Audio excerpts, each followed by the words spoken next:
about 2 hours before Bro, now. you're the one who just took 30 minutes to read me Instagram DM. It was 5 minutes, and I've been sitting here for 2 hours.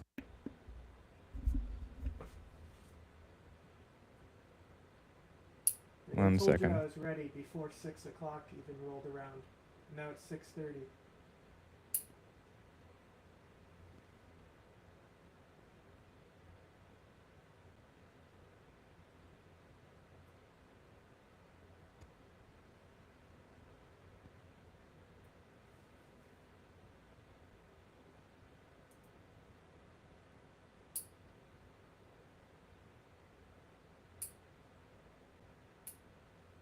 You do titles and everything? Yep. They were done an hour ago. Okay.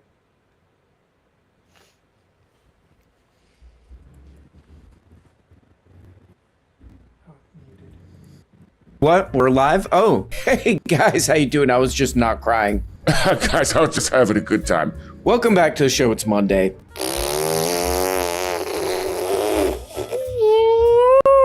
We'll be right back. That's not a coincidence, okay? It is completely absurd to have people, well, I don't know, maybe just a coincidence. No, that's not a coincidence at all. Why did he know that I was going to defend him? Also, why did Charlie think he was a time traveler? He said, as I showed you in earlier messages, that he was a time traveler and he had to find me. Is that just something people are saying to their homies? And Okay. Sounds like you kind of need to travel back in time, drink some vitamin C, take some vitamin C. Sounded a little congested there. Those cold symptoms out here, like, I'm going to haunt you. But now she comes out okay, It's very loud. yesterday No. and says with straight face, not satire, that Charlie Kirk is a time traveler and secret government project, that she's always known she's an alien, and it makes me cry. And that So, like, she had to figure out a way after that conversation with Erica Kirk to continue the Charlie Kirk nonsense. Is that's what I'm getting from Hey, this. that's a pretty good guess. That's a pretty And good her guess. solution was, if they were believing the nonsense I already was doing. Yeah, they'll 'Cause, believe like, anything, even right? We had that stream where we were questioning if she's truly lost her mind or if she's grifting. You know? And, like, It's an interesting question. can you imagine doing She has that to be with- grifting. if your, like, best friend dies, so-called best friend dies, and then you, like, do this type of shit over it, you know? And, like, we even had a conversation being like, how serious is she? How Yeah, mentally ill is she? it's a hard thing to one gauge. conversation with the dude's wife, and she pulled back on all of it because she understood that they're trying to fucking put this guy in jail, and that's why she can't answer these questions. And then everyone was like saying that Candace is also one of these Israel ops because she backed off. That's Erica funny. asked her to. That's pretty From the funny. beginning, she said, if Erica wants me to stop, I will. Yes. One built on rail and steam, on progress and liberty, and break apart the chains of bondage. Great emancipator. Are you still? This new time Oh, is you're not strong. even in the game yet. The time has come to unite your people Yeah, once again. Slody. Oh. Civ, same one. I am German. Put that away. John is American, and we are currently destroying the Soviets. Put that away. I need to line this up.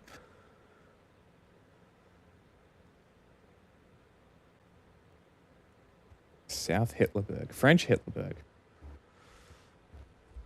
Okay. Oh, Everybody's by the got a way, cold. by They the don't want way, you to pause hear it. this crap, man. This German game that I'm playing by myself, the single player. Would you play Ludwig?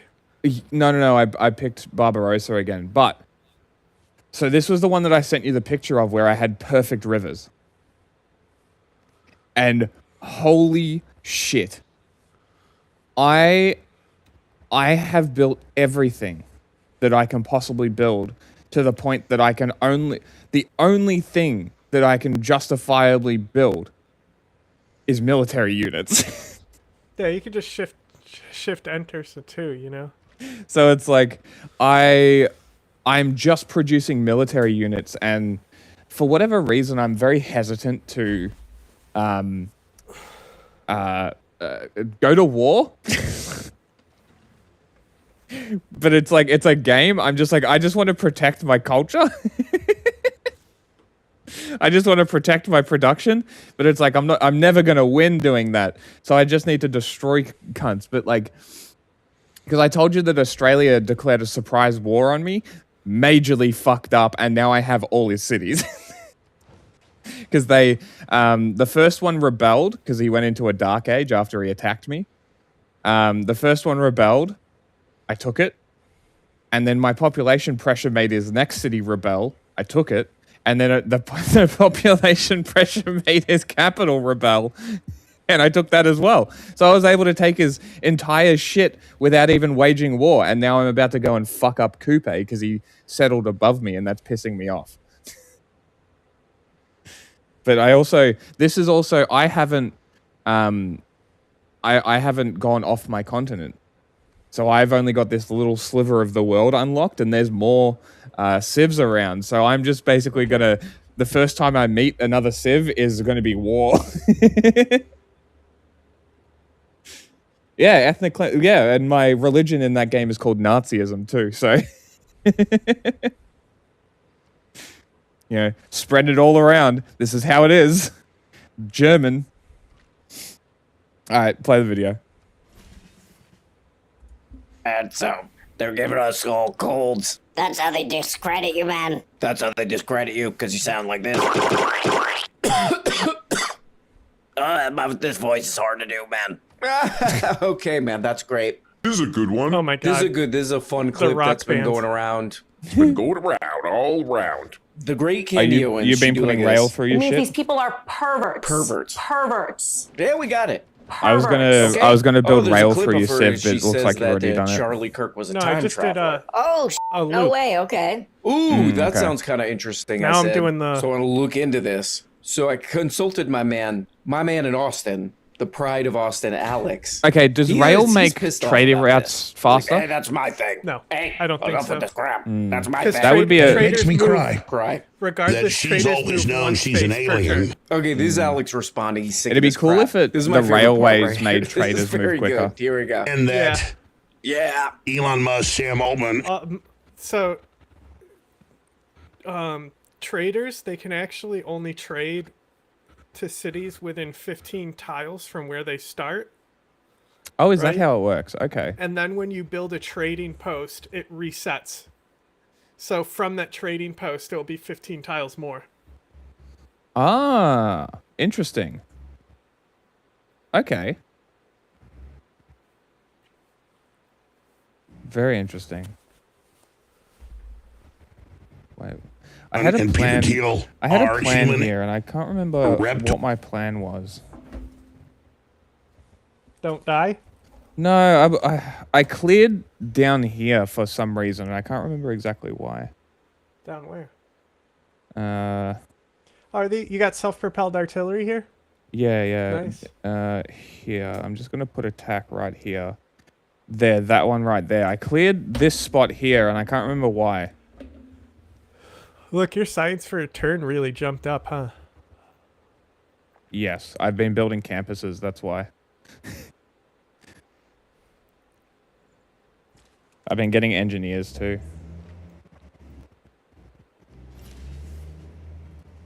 Oh, yes, that's right. We're taking this shit.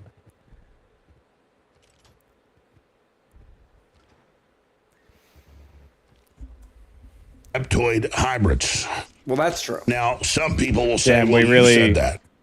We No, really that's fucked up this David city. Icke. And, he's welcome to say that.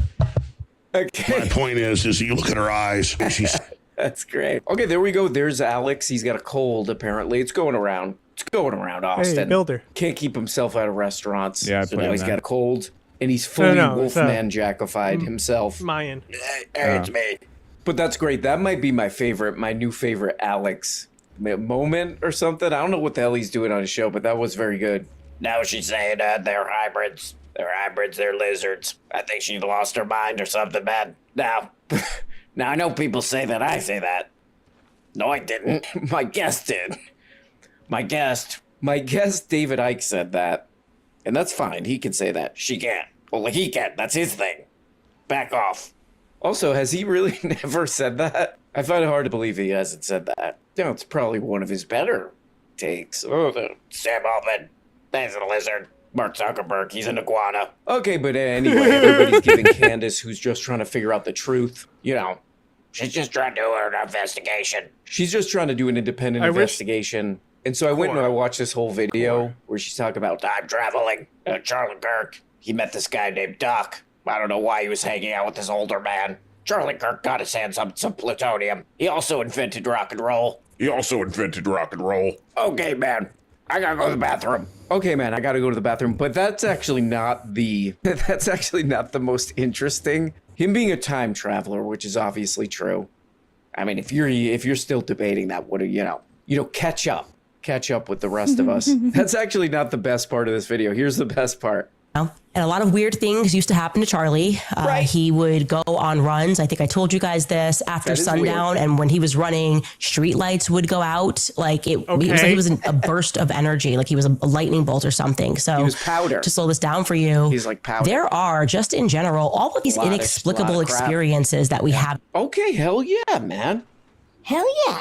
When I heard about this clip, I was like, all right. You know, I never believe clips anymore. When I see a clip, I'm like, you sunk my battleship. What's the rest of this stupid crap say? They're probably taking Kanye out of context on this, you know. I just Carl never Sagan. believe clips. I'm like, I gotta go watch the full thing, man. I gotta go watch the full thing. So that I can learn what's what. But this definitely did not disappoint because I was like, oh my god, dude, this is even funnier than that. I'll try and repair as much shit as I can for you.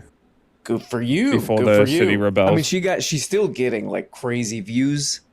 She's keeping this ball in the air. You know, 1.4 million views in 3 days. And that's just on YouTube. That's on YouTube.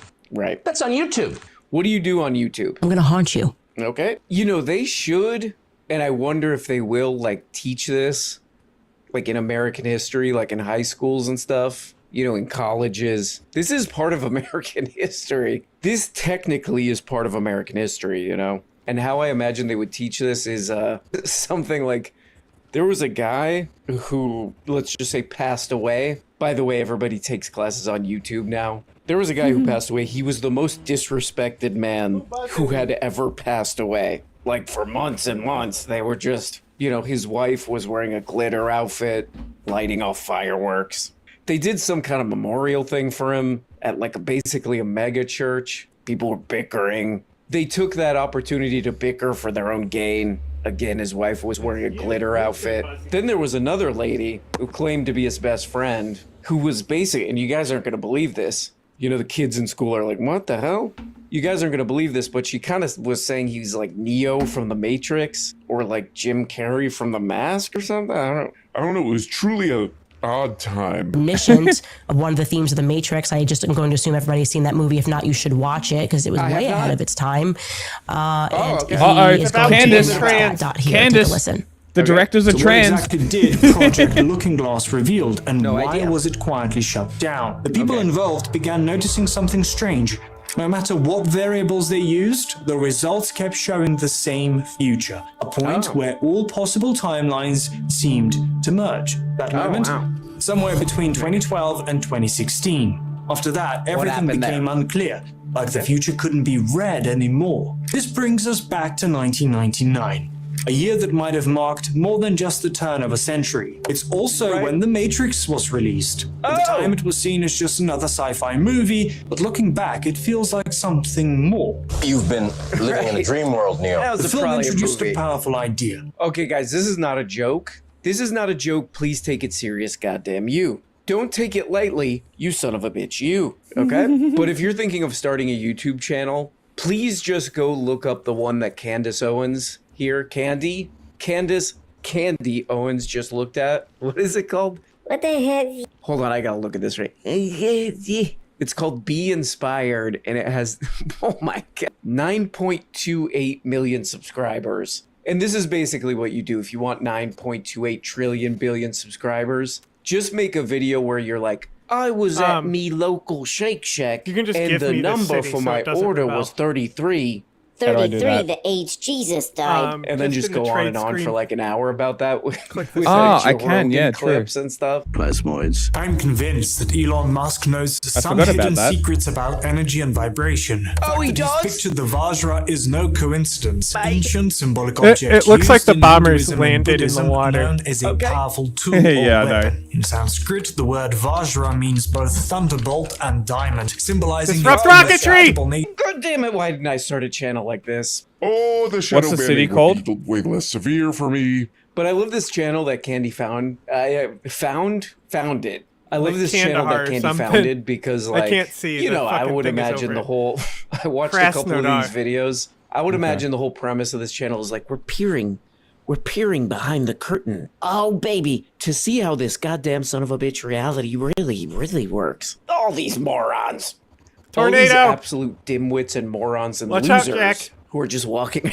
This is I know, I this is saw. me. I'm 15 years old. You know how these morons. I just cannot walked give out it of the to you. Matrix. I'm wearing Oakleys. You know, It doesn't these even give me the morons. option. Go to work. Go to work. He has to seed it to you. It's occupied. You know, that seems to be sort of the premise of this channel is we're stepping outside of this piece of He does wanna trash, make a pace. Matrix Oh, guess that all not. these, no offense to them, who have not, and by them I mean people who have not found this channel, morons. They don't get it, man. They don't get it, they're idiots, you know. But no offense to this channel whatsoever. This is the most like in the Matrix you could possibly be. You'll like the scene where Morpheus is like, take one of the pills. It's know, funny that Morpheus is like, Kiev blah, and blah, Moscow blah, blah, are the blah, only blah. ones What left. the hell was Morpheus doing? He's like, wow, look at my leather coat I got it. He at does a want to seed it outlet to me mall. though, so Or whatever he was saying, I can't remember. But this channel might would just be do like, that. you know, Morpheus is like, okay, which pill do you want to take? You want to see the true nature of reality, blah, blah, blah. This channel would just Exactly. have blue Yeah, it's all yours. That's why now. I'm in Kev. already all over its face before Morpheus finishes. So, Neo, I have 2 pills here. Wait, what the hell? You already ate one. Because they're all kind of like this. It's like, Elon Musk. Elon Musk is not only a genius, but he has access to sacred vibrations and geometric pattern numbers.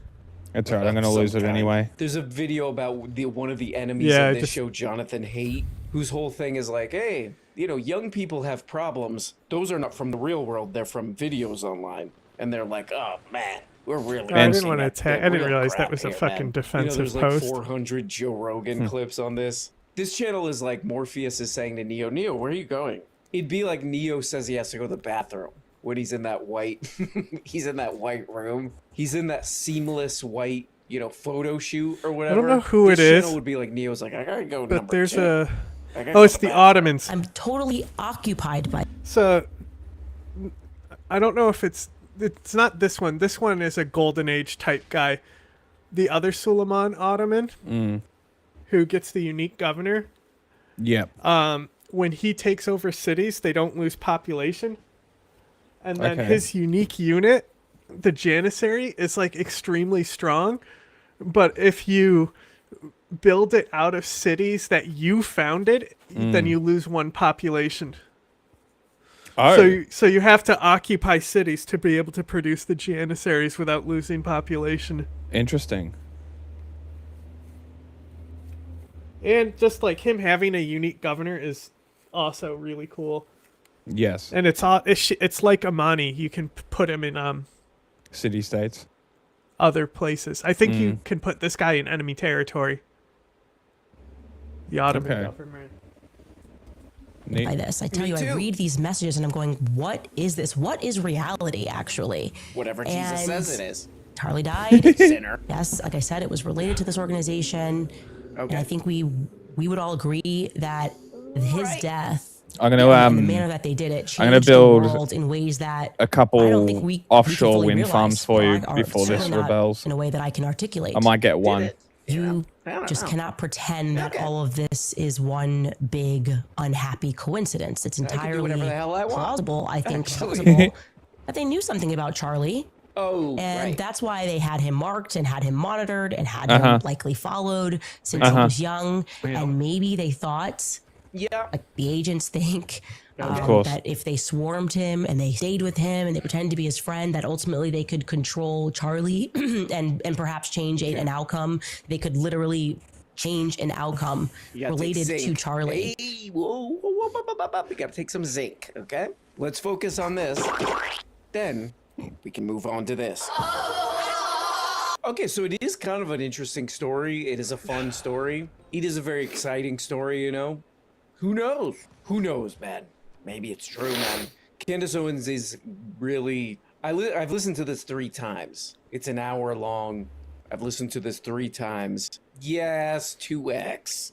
Yeah, you got me, 2x. I did a 2x, a 1.5x, and a 1. We call that a triple dipper. But I watched this a couple times, and I'm like, let me try to follow what Cam. Let me try to follow Candy's story here. So this is what I'm gathering, and this is not an exaggeration. You go watch it. Charlie Kirk was basically like some kind of a Neo from the Matrix, and or like an X-Men, like one of the X-Men kind of figures, possibly traveled through time. That's how he knew something.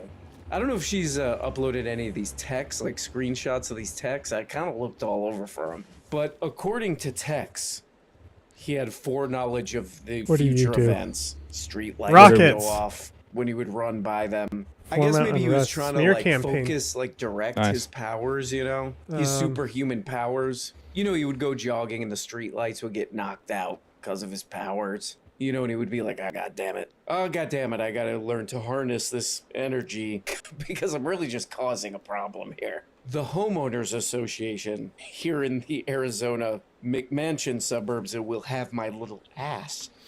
You got to be careful doing fabricate scandal because you can't negotiate with city states. So if your spy gets caught, always gets most killed. Of the people here are 90 years old. They can't. I remember +1 range to my I remember what I was Okay, putting but here yeah, as no well, offense, by the man. way. I'm just trying to follow. I was gonna put a preserve. This is a major event. In Except I American put a history. I'm just trying campus to because I'm an follow what idiot. The number I was gonna one put a preserve. Well, in I mean, a there's not neighborhood. enough room for preserves.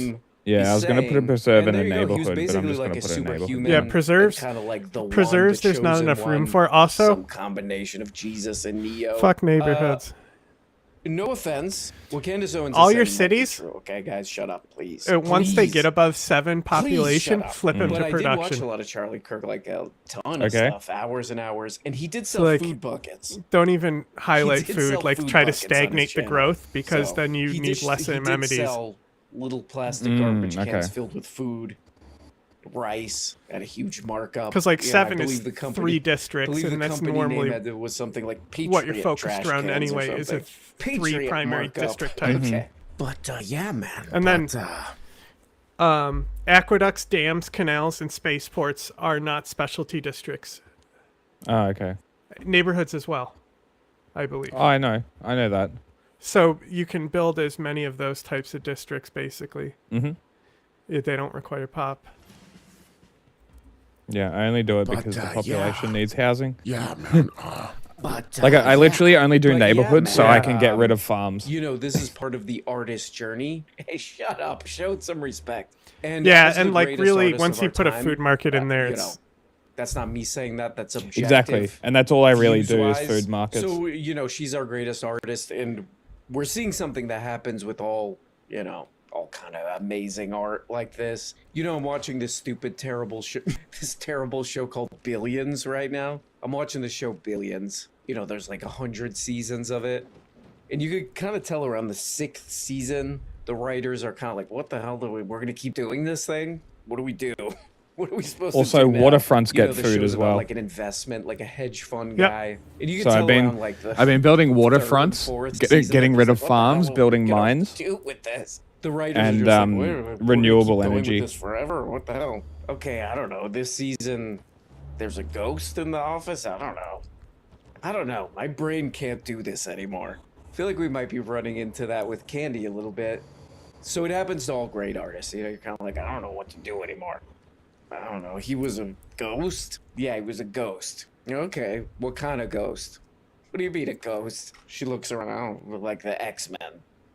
Oh, okay. And, I don't know, they try to stop him. Write this down. They try to stop him, but, you know, he had powers or something. I don't know. You flesh out the rest. I gotta get the hell out of here. Okay, man, okay. We've been giving Candy a hard time here. She does actually find a... Holy shit. I found out about this clip from this show. Wow. Weird. This is a deeply... Weird. How is clip that right possible? here. So credit to... I guess it's I mean, credit to her for... 4 tiles. Playing this clip. I hit this. She does spend... Like with about this unit here, I was hitting this 0.2% of the hour base over here. on this... You know, So it can strike 4 units. Substantial, I must have built let's a say, wonder or clip, something that but gives here we people go. sight. Oh, he's in I guess range some of a your comments, general. I just wanted to also, Mike Pompeo, anyways, he is sitting down and discussing how in the future they're just going to have to edit out of textbooks for kids that are in school. That's actually the part true. about how they murdered tens and thousands of Palestinian women and children and innocent men because it's just not good for their aims. Here's him in his own words. Take a listen. The next generation of young people won't remember October 7th in the same way. That's true in Israel and in America and broadly in the world. It's so weird to see Mike And we need to Pompeo make sure because two he's things. skinny. One, it's not And that he's we like don't forget, we need to pre-Ozempic make sure that skinny, the you know what I story is mean? told Yes. properly so that when the history books write She wants this, to they make don't peace write with me. She about wants to give me the 500 victims gold of and Gaza, 60 per turn. Right? they can't. The history, and it's She's not giving you any great works. Who are the people She's in giving that me a audience? spy and seeding a city. I should be a little more precise. Yeah, clarify that, Mike. No, There fuck were her. I'm victims gonna in take this. out her entire Okay. civ. Fuck this bitch. It's true. There are civilian casualties in every war that's ever been fought. But the victims were the people of the nation state of Israel. The aggressor fucking was wage the Iranian war. regime in the proxy of Fucking Hamas. And move we your need to make shit sure up that on the my history books territory. reflect that. In that regard, Now your speak to territory us is every mine. day to talk about it in real time. What the hell are these? What in God's name are these conferences? Like clips from these conferences keep coming out. I'm selling Mansa Musa all my What the Iranian. hell are these godforsaken, just absolutely? What do you think he'll do with it? Conference. They always have these stupid Nukes. like boards in the background and Aaron Ross Sorkin or whatever the hell that guy is. His name is tables with water on them. Clips from these goddamn wretched conferences keep coming out. I mean, it's like once a week with this crap. You know, How do you like, get the everybody renewable shares a clip and badges? they're like, what the hell is this? I have no Dude, clue. What the hell is this nut job saying? Because you can build battery power stations, like like substations, and I think that's how. You know, at the very top of the government. Maybe. Or it's like some lady who like posted something on And Instagram where she it's really like, be Israel building is the all the best forts thing in her that ever happened territory. to the world. And like somebody Yes. thumbs down that. She's on been at Instagram. war She's like, for I'm in danger. the My last person is 2 in streams. danger. You know, and like that. Oh, person she is shouldn't at a have started it. conference, And she's like, some people are not Did she? actually human. No. Or whatever, and then that clip just goes around. Like, what the hell are I these believe it was you. conferences? No, man, that's Yeah, crazy. she Are was- you like trying to get into hell? She was. You auditioning, or She had too much tourism. what are you doing there? But yeah, you know. That's I right. guess She was good gonna for- win, so he good waged for a war Candy Owen against playing her. a clip. Oh, that's crazy. Okay, that's demented, but I did find this. What's This this is guy Chuck doing? Kirk's thing. TPUSA. And we're Bro, trying you to, got I guess rock we're trying bands to in get your kids territory. into people like I don't give a Senator shit. Rick Scott. Oh wow, that guy looks really cool. Leave him. Oh, there's Dan Bongino, some other idiots. P. Hegseth. Oh, there's that guy. Hey, there's a from that Mayan clip. spec ops here. I'm gonna Who's- kill it with a who's bomber. that in the right hand corner? It's Candy. So I was interested when some people that were Yeah, who? based at Fort Huachuca What's that? back in 2010, around 2010, maybe 2011, Okay, I'll reached check out to that me out. to inform me that they knew Erica.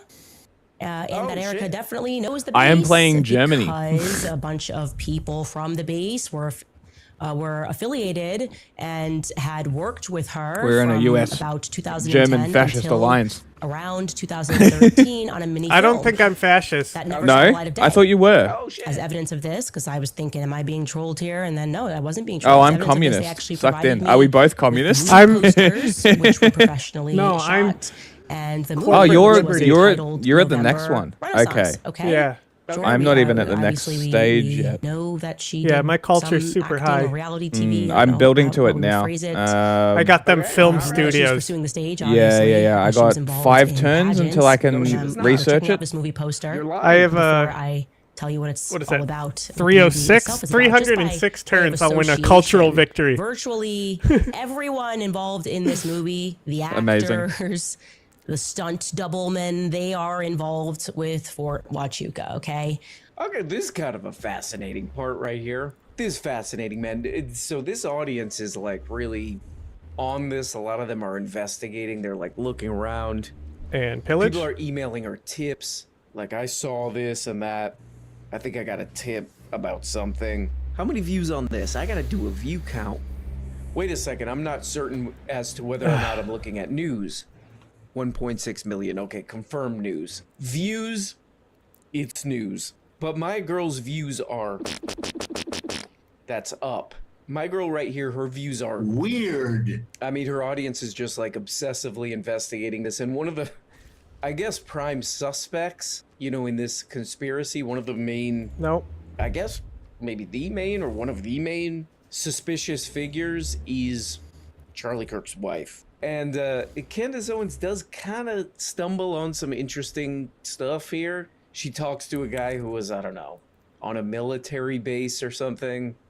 It's a lot of stuff that we kind of, you know, has been reported about a lot of military bases. You go watch it. But anyway, she's like, she has this theory like Erica Kirk is connected to this very questionable military base. It's like, okay. And one of the pieces of evidence for that is Erica Kirk was in a movie, or it was supposed to be a movie. It was one of these deals where it's like, hey, we'll make this movie if you give us money. It's like a Kickstarter from 2013. And Candace Owens goes on and on about this movie. She's like, it was about nanotechnology. The movie was supposed to be about nanotechnology and corporate power and all these corporations, you know, doing espionage, and they had a secret military, She's like, rather interesting that she was in a movie as such. And I went and I watched like the, what would you call it? Like, please give us money trailer for this movie. I don't know if Candace Owens watched this this trailer that Charlie Kirk's wife, you know, was supposed to be one of the stars of this movie. This is one of the most like Neil Breen ass pieces of shit stuff. Like, it's Neil. true that the military is like all over Hollywood. So this is a little, I feel like Candace Owens is going a little off the path here. Because she's like, look at this movie. You built a preserve here. Was it? Preserves What it really only seems to improve suggest is that tiles Eric that Kirk was have no trying to make improvements, anything so it does happen. nothing. And she was in like the Where? most Neil Breen piece of This garbage, one right here, this like, preserve. great, terrible Next green to two screen farms. movie I think I've ever seen. That never Maybe even the got made. volcano? My Can name it, is Eric does Schroeder, it give and I stat? play No, Jackson. I don't know, I it gave see me, yield it stats. gave me something. Nah, Here to show you maybe a what little you should care housing, about but that's it. Renaissance. 3. It's got 3 housing. That's why I put it Wait a there. second. This movie that never got made, it's called November Renaissance. And I was going to put a November neighborhood Toilets. around it because I'm pretty sure Sorry. they get No bonus from offense. preserves. And into a short film based off original concept and character. So go ahead and sit back Yeah, they and do. relax Both and enjoy both of show. what the the fuck are we watching right now?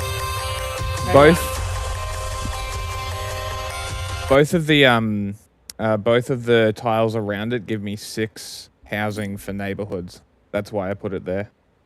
And that's why I was going to What put is this? And character. So go that's why I was ahead going and to sit put back and relax preserve where and I enjoy put the this show. solar power.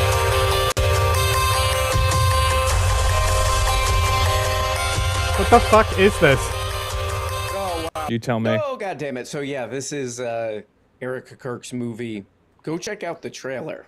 It's actually pretty amazing, man. What's the movie called? What is this terrible thing called? November Renaissance. She's like, Candace Owens like, this is pretty sketchy, man. They're making a movie about corporate espionage in the future, nanotechnology, nano magic, shadow magic. And then you go look at this trailer.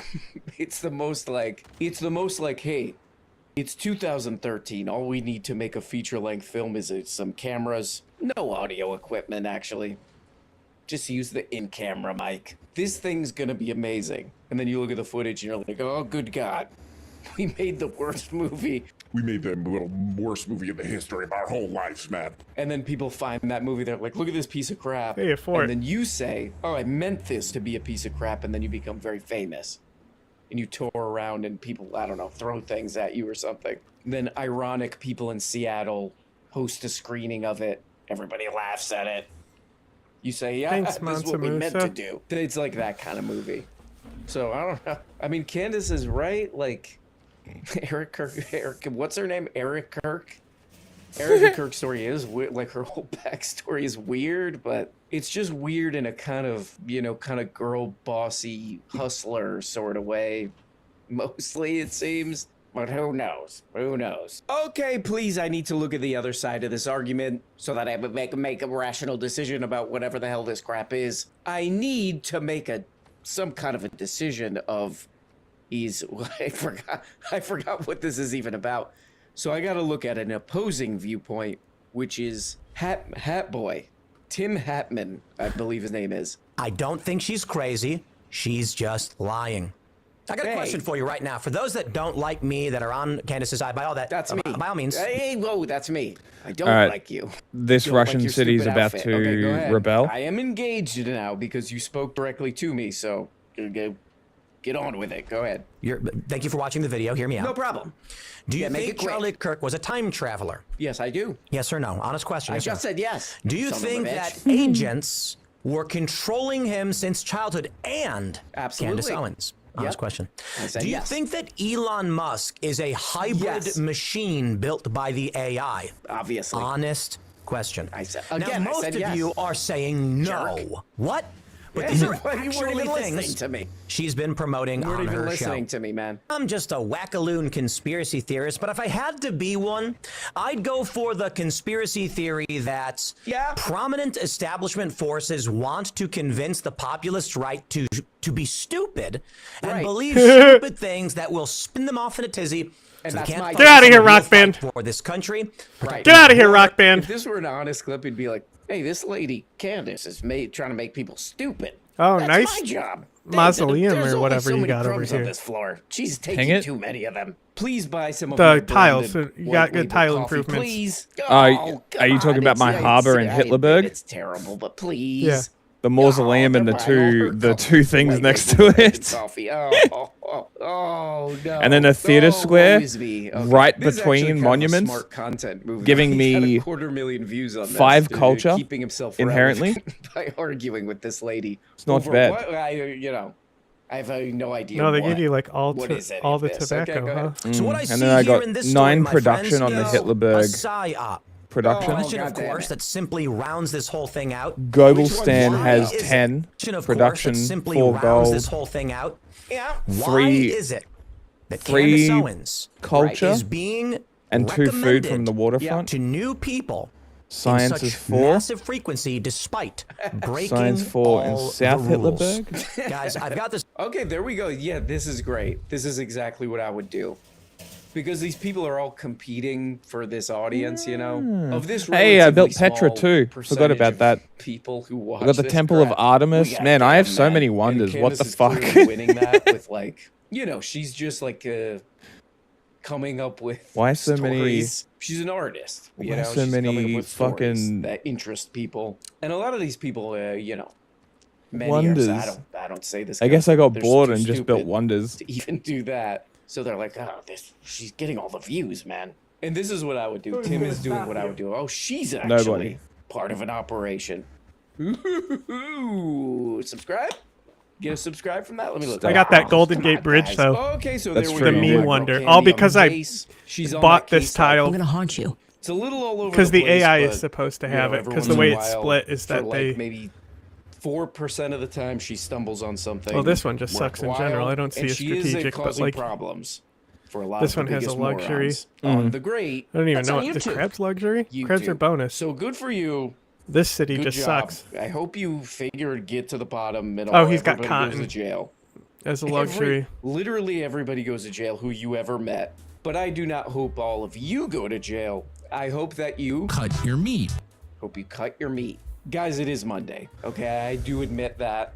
I'm gonna be upfront about that. It's a problem. It's a major problem, but Okay. Play this one. I'll send you some videos.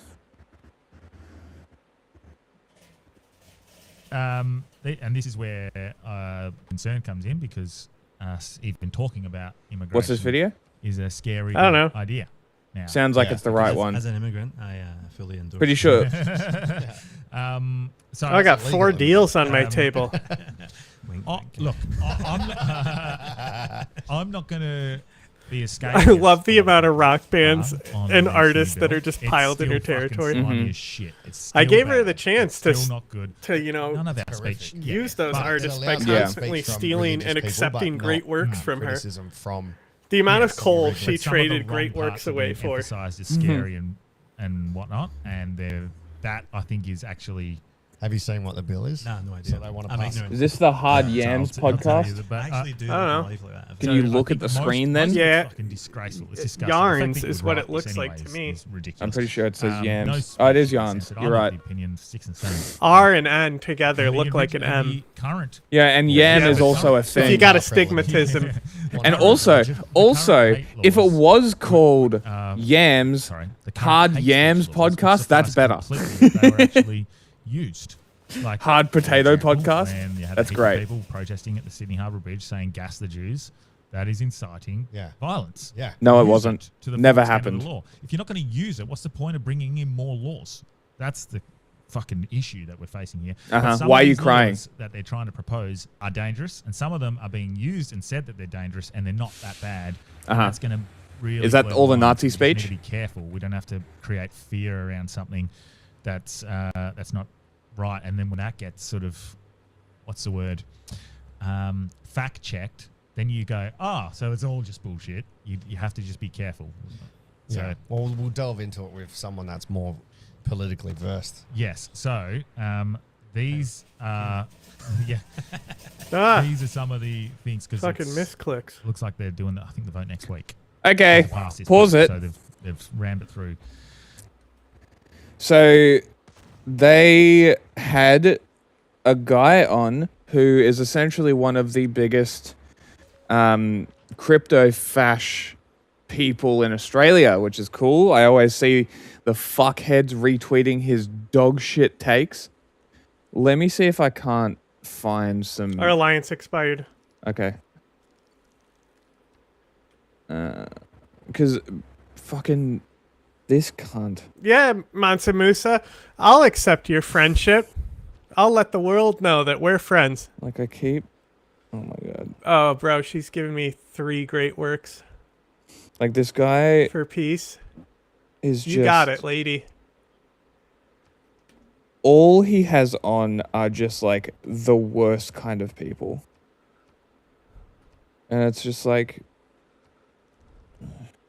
Stalin, 14 gold for peace. Not even great works. Okay, goodbye. I want to just show some fucking clips. From Gotta this hang up the guy. phone on Stalin. I love that she's giving me great works while I have spies in her capital stealing great works. Now that we're at peace again, Lady Six Guy.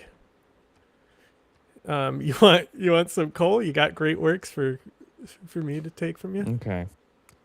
Well, after searching his page, this is the first thing I came up with. This account is a literal NSN front account. Hell yeah, great works.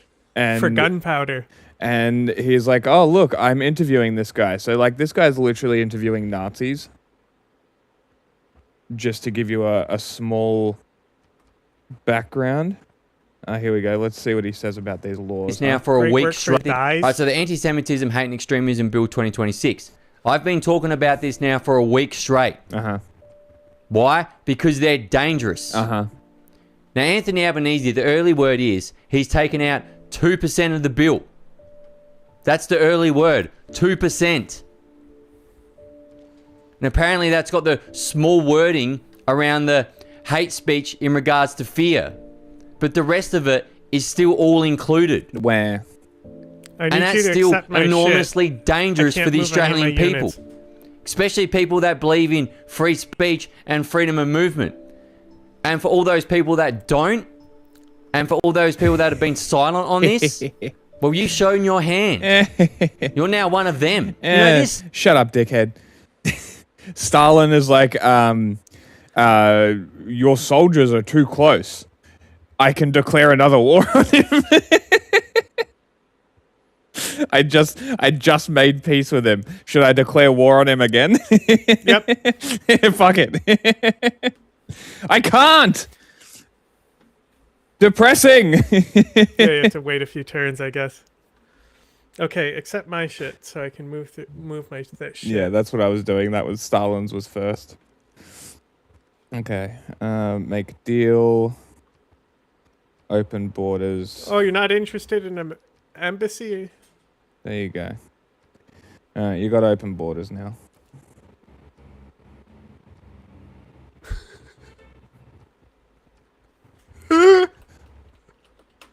Goodbye. I'm giving her a gold to declare war on Stalin. Damn.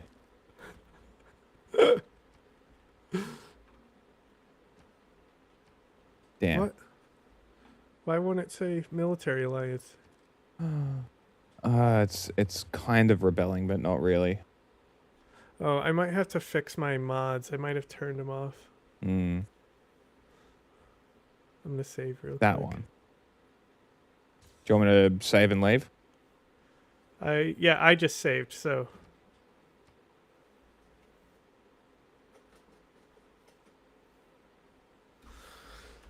All right, let's keep going with this. These are fuckhead. a couple Hold of on. things that do concern me.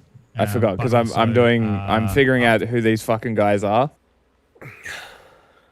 And I'm onto this guy. I've been wanting to look at this guy for a little bit now. Stuff needs to be debated over 6 to 12 months. You can't just get it and ram it through in 2 days. This. Hey, dickhead. Yes, they can. They literally wrote, passed, pushed through, and voted on gun legislation in 12 fucking days. Do you know how many parliamentary sitting days that is? 3. I'm pretty sure. 3 fucking days. Let me double check that. How many days a week does Parliament sit?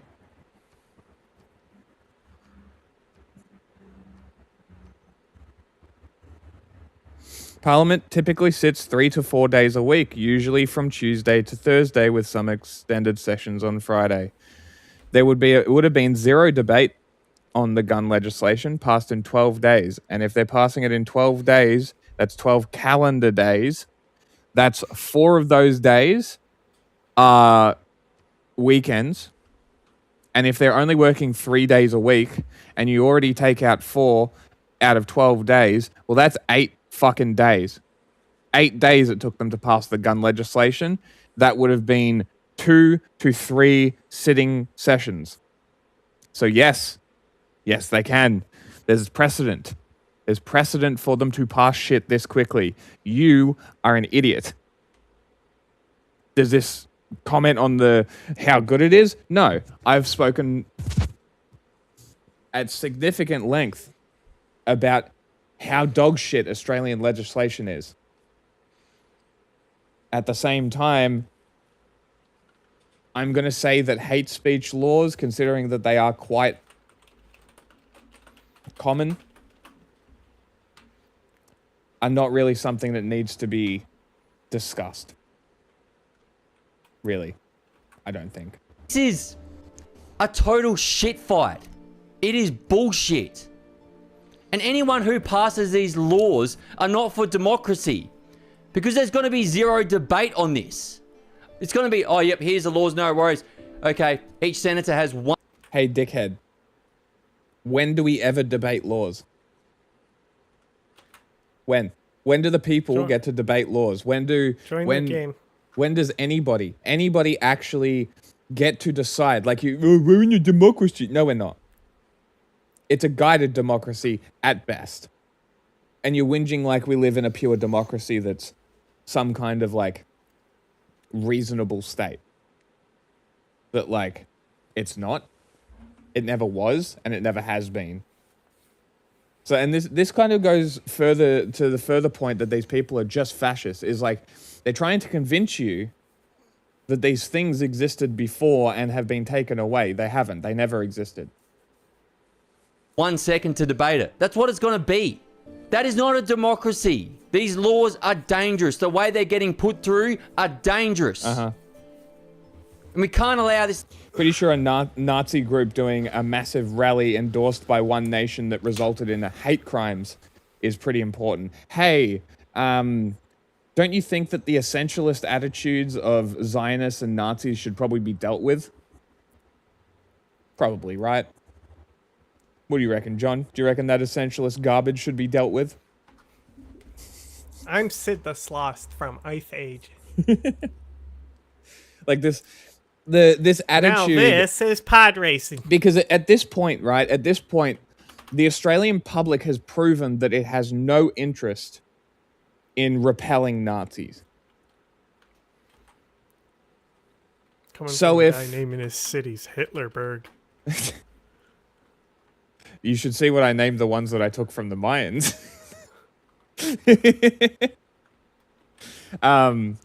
It's like they clearly have zero interest in repelling Nazis. The state has zero interest in repelling Nazis as well. This is entirely about Bondi, this legislation. And it's tied with I guarantee that it's tied with the Royal Commission that they've forced through. But like these people don't give a shit. They just want to make shit up and get angry about shit that they made up. To happen because this is not a democracy. These laws need to be debated over 6 to 12 months. This is democracy. Yeah, manifest. Great. He took out the speech laws in regard to fear. Oh, great. What else is in there though? It's dangerous what they're doing. This sets a precedent for future laws. Precedent? They're even restricting speech in Parliament House. There's going to be certain people that won't be able to debate this because there's no time. There's not going to be people who are going to be able to debate this. Oh my god. Let me read this quote again. I'll read it again because it's a great quote. Fascism is not to be debated, it is to be destroyed. Very simple. Very, very simple. Well, let's keep going, huh? Oh, look, sharing a Nazi account. Cool. Oh, let's have a put listen, the shall pressure we? on the Liberal Party because I feel like the Liberal Party is going to be the one that votes in favour of the organisational listing part of the bill. Yeah, because you know who that goes after. Yeah, it goes after the National Socialist Network and pretty much any Whoa. organisation that Oh my God. spits in the face of the Jewish community, which Oh, is hand in glove yes. with the Liberal. So you remember how I said that this guy was an NSN front account? They posted this. They posted this as a clip. Party. It all sort of comes into alignment when you see that the Liberal Party will probably support this bill. The Greens probably don't want this. Wow, you what you telling me? What you telling me, Mr. Nazi, is the Liberal Party, the party led by Susan Ley, who has been working overtime since Bondi happened to tie Palestinian activists, people opposing Israel's genocide, and tying them to ISIS. Cool, great. That's what she's been doing, and you're telling me that she's going to vote in favor of the anti-Semitism bill? No fucking way. Wow. Okay, It's almost like can't- one nation is I your still Nazi can't make party. alliances, so I'm gonna load. We're gonna have to load the game from where we started earlier. Hold on. The game is. Yes, okay. I can only send economic. Are you out? Are you left? Yeah. And then if I go in there and I still can only do economic alliances, I'm going to assume it's just permanently broken and not worry about it because Okay.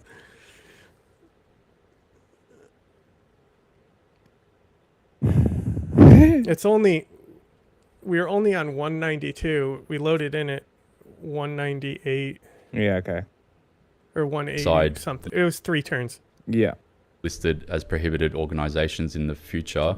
So I think that they're going to vote Join. against it or try to amend. So this is just to reiterate, the guys that John is watching, this is the kind of people that they interview as well. So that's kind of what I'm getting around here. Just to kind of build a picture here that the people angry about this bill are Nazis. Okay. Probably. it to a point where they, have a carve out for themselves. Because what groups do the Greens have like behind them? Like, here we go. Antifa or here we go. Palestinian Every Action fucking Group could time, get dude. listed, Every you know what I mean? time. Yeah. Like they just did that to the UK. Isn't it funny? There's an Isn't it organisation funny in the UK. how these people who claim that they're like Australia first, and even like the people who claim that they're America first, every fucking time, they're talking like they're fucking Americans. Oh, but it's my Antifa. It's my Antifa. It's my Antifa. He's talking about Palestinian Action in the UK. Right I know, he's a fucking moron, right? And let's just like, Antifa. You should buy this book and read it. It's a history book about... You should join the game. It's a history book about how Antifa works, and it tells you that all they do is counter Nazis. And you want to know how you avoid anti-fascist violence? Don't be a fascist. It's fucking crazy, right?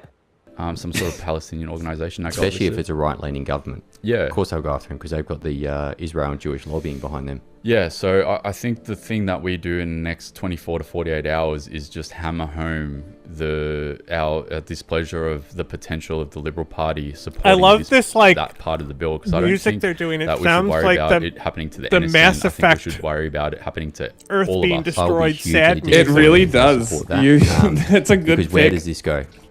Yeah. Who decides what a prohibited group is in the future? Because if, like we said before, what is good for some now might not be good for some later. For example, Oz versus the Agenda. Is that a prohibited group? Two Worlds Collide podcast. Is that a prohibited group? Yeah. Where does this go? Where does this stop? Where's the boundaries? And who gets to decide all this? Tony Burke? We're going to trust Tony Burke? Hi, dickhead. I ran this through ChatGPT. I said, I ran this through ChatGPT? Because I'm just like a brand. It's not Join really the me. game. It represents everyone. Hi, Australians dickhead. versus the agenda. You're a agenda is Twitter what the agenda- account. You fucking idiot. You are not an organization. You're one Nazi fuckhead with a fucking Twitter account. Get a grip. Seriously, get a fucking grip. You self-important fuckwit. Oh my god. I opened a single player game. Give me a minute. But like not the other guy's a fucking podcast. You're not an organization. You're not even close to being what the NSN is. You are a fucking front for their propaganda. That's all It's you funny are. that he's like, hey, if they're targeting Nazis now, we could be next. Yeah, isn't it? Yeah, they don't even realize what they're doing. Like, yeah, no shit. It's because you are fucking Nazis. Like, the only reason you're crying about this is because they're so in deep with the Nazi network in Australia that they don't fucking understand. They're just useful fucking idiots. There is. We know what it is, and it's been an everlasting name for the last 6 years. And the Australians that are against the agenda is the whole country that are contesting these ideas. And it came out and it said, yeah, you would be deemed the leader of an organization. You run it as a registered business, as a sole trader. All your followers are going to have to cut their memberships or their subscriptions. They would have to disassociate with you. You might not have your door kicked in on day one, but if you continue operating, once you get charged or once these laws come in and they decide to prosecute you, then you're going to be in breach of these laws. And then maybe don't be a Nazi, dickhead. Years. And that's where I'm worried about with the prohibited groups. I mean, that needs to get thrown in. The whole bill needs. I've preached this from the very. So we're pretty confident that they're just crying about the Nazis, yeah? That the NSN has to disband, which realistically they're just going to go and join One Nation, the party that endorsed their fucking rally. Like this guy...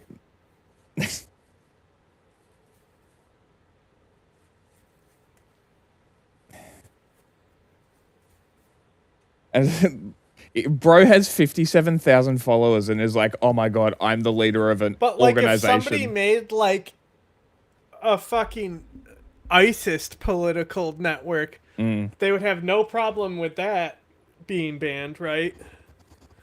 Probably not. Like, you're an extremist network. What do you, like, you thought you could just Mhm. form an extremist network just because it's a Nazi network instead of fucking Islamic? Well, it's not even that either. It's like they're clearly fascist. They're clearly sympathetic to Nazis. And even though it's not like outwardly like we are Nazis, it's so obvious that that's what they are. It's just insane that we just are letting these people exist without pushback. Oh my god, I did it again. You're such a fucking idiot, bro.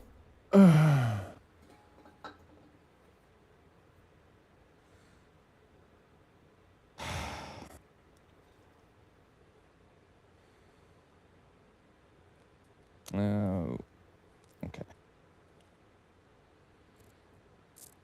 All right. What else has he posted? Just deflectors, pressure mounts. What's he talking about here? Liberal Party are making the Peter Dutton era look pretty constructive. All right, we'll let that slide. They called for the return of Parliament. Now they're against it. Yeah, of course they're against it. Look, I'm not sticking up for the Liberal Party here. Susan Ley is a dork. But the entirety of Australia is against these laws. That's... How can you say something like that with a straight face? The entire country. Cunt, you don't represent even a sliver of the country. You are a fucking Nazi. You represent a group of fucking losers no bigger than maybe 500 people. Maybe. Look at his black Australian flag. I know. Right? When your average Australian can be thrown in prison for 5 years for saying Australia is the greatest country on earth. That's literally not what's happening, but pop off, Queen. Of course everyone's going to be against it. Of course. Both left and right are against this. Labor is clinging to this, and it's getting embarrassing. They called for hate speech laws, now they're against them. Yeah, I'm just backing up my point, which I just said before, yeah. This fucking idiot doesn't even understand that the Liberal Party has always been for hate speech laws. They literally wanted them. They wanted to pass them. They didn't pass them. And now that Labor's looking to pass them, that's the only reason that they're opposing it. Like, it's politicking. How are you this ignorant? It's like, imagine actually listening to this fuckhead like he's a legitimate source of information, and he doesn't even understand that this is politicking. Hilarious. Of course he's fucking ex-military. Dumb cunt. Alright, let's go back to these fuckheads. What do you get for joining Australia's military? I don't know. You get any college or anything? I think yes, you can. So when I was looking to become a pilot, I could have gone to... He's a pilot. I could have gone to the University of New South Wales, which has a joint university called the Australian Defence Force Academy, which is in Canberra. It's basically... what's the officer training thing in America? ROTC. No, the actual place. There's a specific base. There's like one specific base where all the officers go. I forgot off the top of my head. Someone will know. U.S. Officer Training Base. It's like a famous one.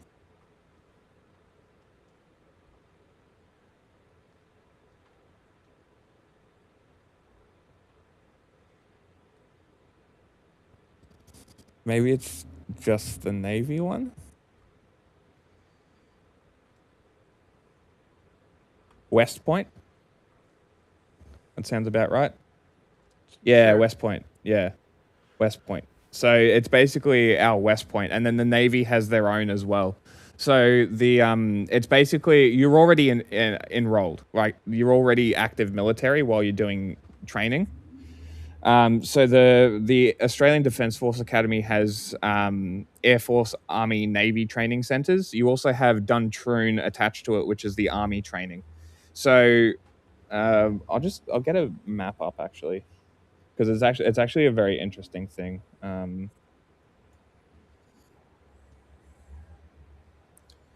So like, you have. Uh-oh, retard alert! So you have. So this is Canberra essentially. It's just like a big circle. Hi everybody, actual Nazi And I think here. Parliament House is here somewhere as well, but it's here. And then they have all their open land for all their military training, and then you have the university just here. So the university is up here, and then down the back is Duntroon, where the army does all their training, and then the Navy and Air Force have their specific training here, and then you also have slightly outside near Nowra.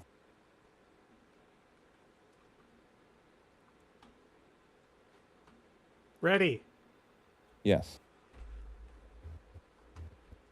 And then you also have Nowra here, which if you go down to Jarvis Bay also has the military, the Navy thing. Hold on, Jarvis Bay Navy Base. HMAS Creswell.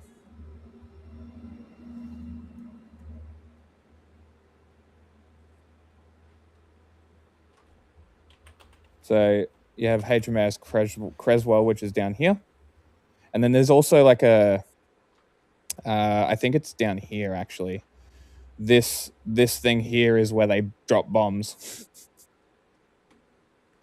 They do their military testing here, but the beach is all white. And then Creswell is up here. And this is the Navy training base, and then they do their Air Force bombing down here. And then there's also Nowra Navy base. And these are all like the training stuff. And this is the Navy Air Base. This is where the Air Wing is, and this is where the Navy does their Officer Air Wing training as well. So it's like it's all sort of condensed into Canberra and Nowra, which are like, you know, decently close. And that's where all the officer training happens, which is like our West Point, I guess. Other than that, I don't know what joining the military specifically gives you. I think you also get like a military discount, which I think you guys get as well, like a veteran discount. There are army and military specific industries that serve military. There are just like they're I think they give more favorable home loan rates, that kind of shit. So I think it's just like that would be the benefit, because what benefits do US soldiers get outside of like education after they finish and PTSD? But when I was in the Air Force Cadets, we went to Albatross and Jarvis Bay and ADFA and all of that sort of stuff. It's very interesting to see how it's all set up. The Air Wing is very cool. I think it's here. It might be here. Yeah, here, the weapons range. So you can see it from here. You can see the thing. It's also a walking path. So this this thing is like somewhere that people walk, and there's just like bomb craters all over it. Because I'm not sure. Base in New South Wales with planes. Can't remember which base has the planes. Richmond.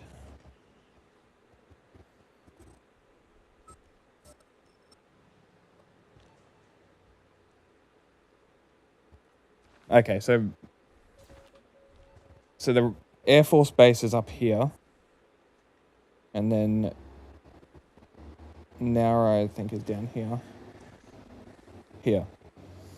So it's not too far, but I guess they go from there to do their bombing runs. Sure.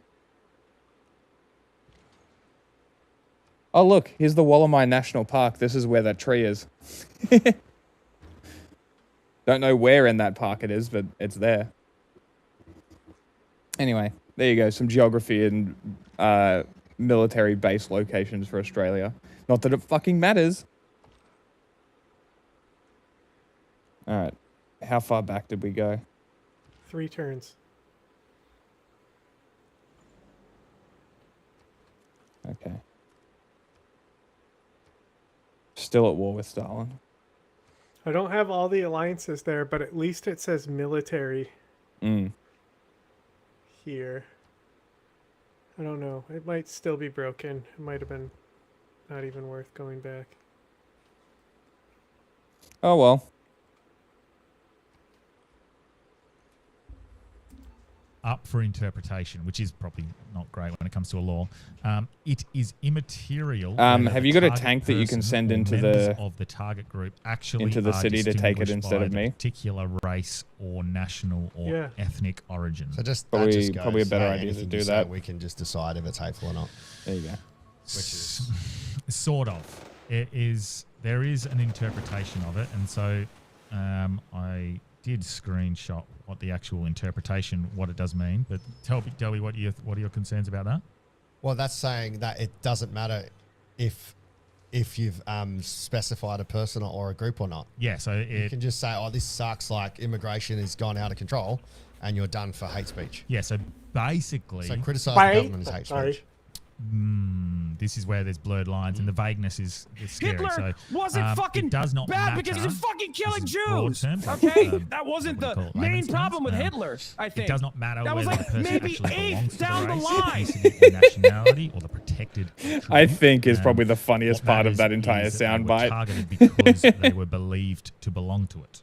Yeah, so if you called like a Japanese person Chinese, and you were vilifying them because you thought they were Chinese, but they were Japanese, they can still.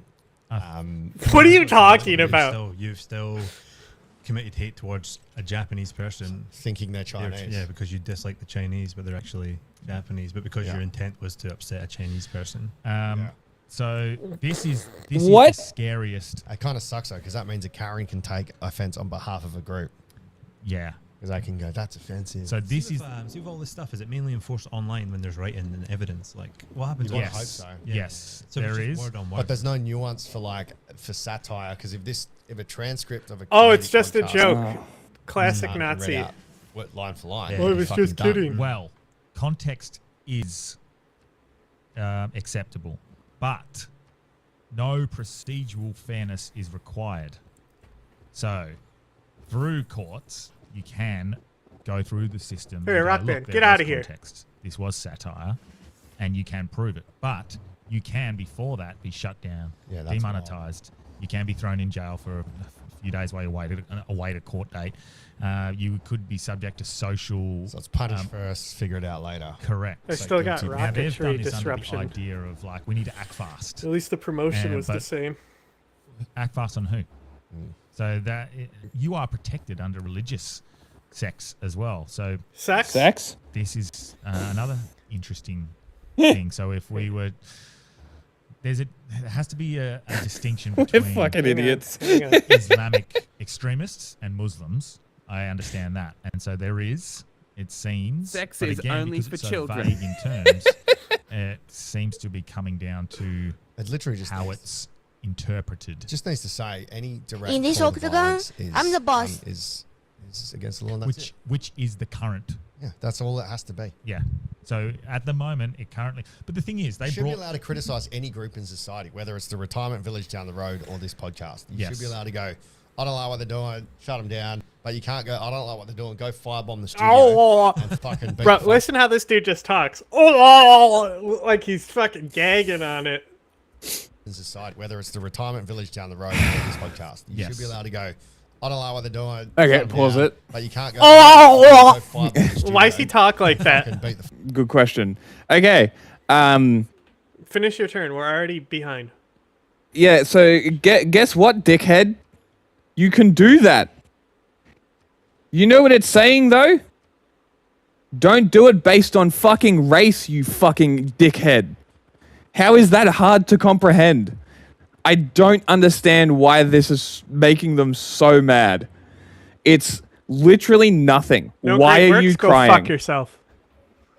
Like, what? Actually, why are you crying? Trying to buy green energy from me? Yes. I want the charger so I can start putting battery stuff into it straight away. Oh my god, I can hit her city with my artillery from the safety of my borders. Yeah. That is great. Like,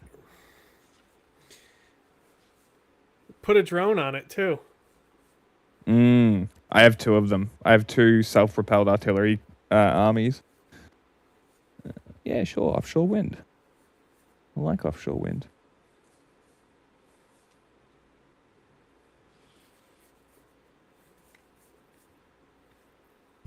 Ow.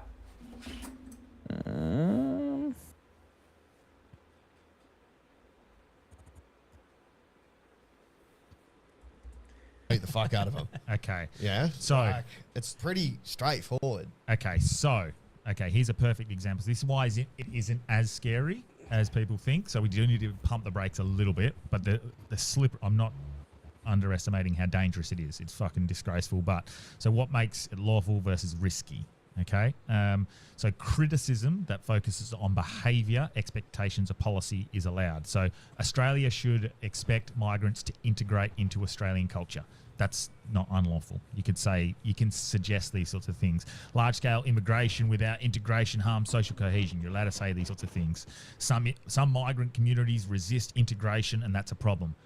Again, another thing you're allowed to say. Government policy is failing to enforce cultural integration. So again, wow, it doesn't sound so bad. Behaviours and culture, a lot of carve-outs and policy. That's allowed. But if you name a specific group, that's when it becomes a hate group. No way. That's so not no way. You mean when you turn it from general criticism to specific? His answer Crazy. was no.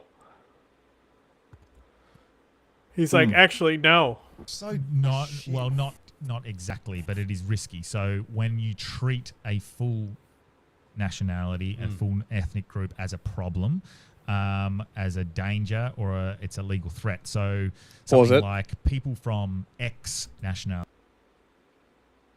I just want to read this out for people. Essentialism. An educational theory that the ideas and skills basic to a culture should be taught to all alike by time-tested methods. Okay? Sounds all right. Sounds great. Cool. A philosophical theory ascribing ultimate reality to essence embodied in a thing perceptible to the senses. Okay. The practice of regarding something, such as a presumed human trait, as having innate existence or universal validity, rather than being as a social, ideological, or intellectual construct. Now, if I type in, how did the Nazis use essentialism? Let's see what the AI spits back at us, huh?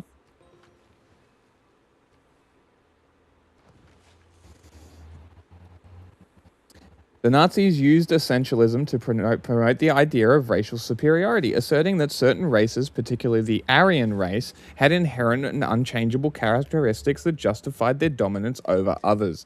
This belief underpinned their discriminatory practices and eugenics programs, which aimed to eliminate those deemed racially inferior from society. Now, let's just replace the word Nazis with Zionists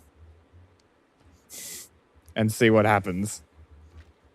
See if it spits back the same similar results. Zionists have historically used essentialism, the belief that social groups have an underlying unchanging essence or nature, to define Jewish identity as inherent nationhood rather than just a religion, and to justify that establishment and maintenance of a Jewish state in Palestine. This approach often involved creating rigid categories and separated Jews from non-Jews, emphasized a shared ancestral blood connection to the land of Israel. Wow, what does that sound like? Wow, are you telling me that these hate speech laws are also going to hit Zionists?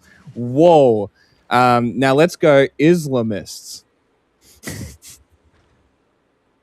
Islamists have used essentialism to frame Islam as fixed, monolithic, and ahistorical set of doctrines, often reducing the religion to a single interpretation that emphasizes strict and literal applications of Sharia law. They use this approach to create a rigid us versus them identity that contrasts a supposedly authentic, pristine Islam past with what they perceive as corrupt, westernized modernity. Wow. Are you telling me that all these groups are going to get hit because this legislation is actually targeting essentialism?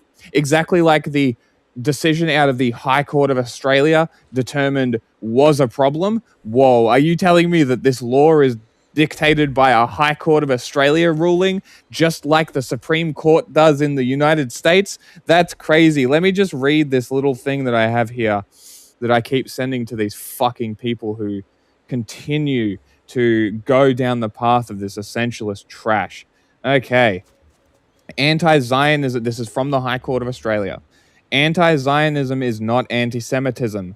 The public debate has for some time been saturated with the assertion advanced by Zionists across a wide spectrum of racial, ethnic, religious, and national identities that anti-Zionism is by definition anti-Semitism.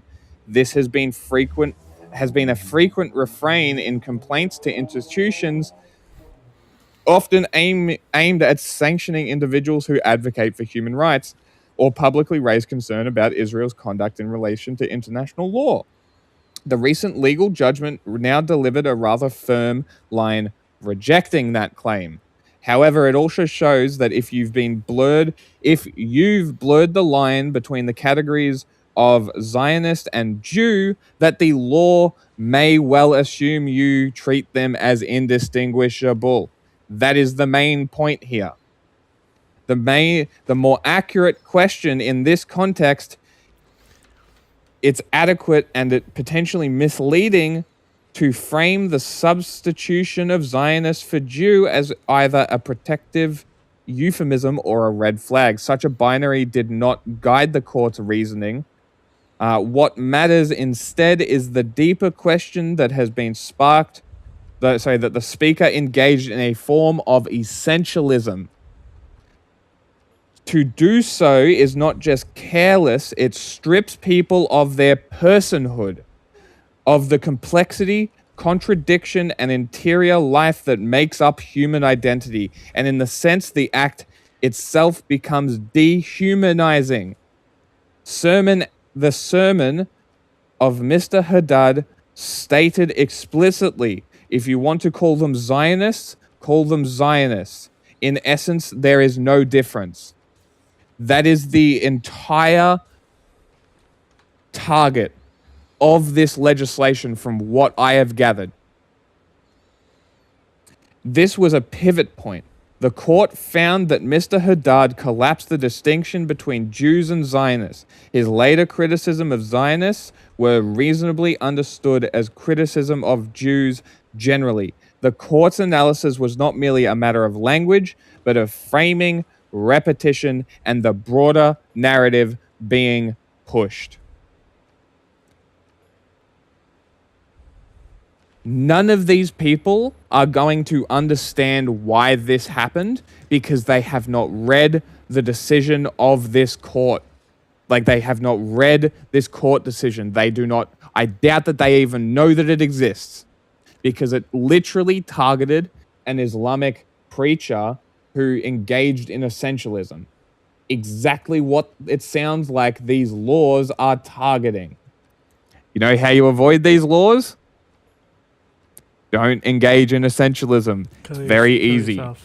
That works too. All right. You're all good. You can continue. 1 second. Yep.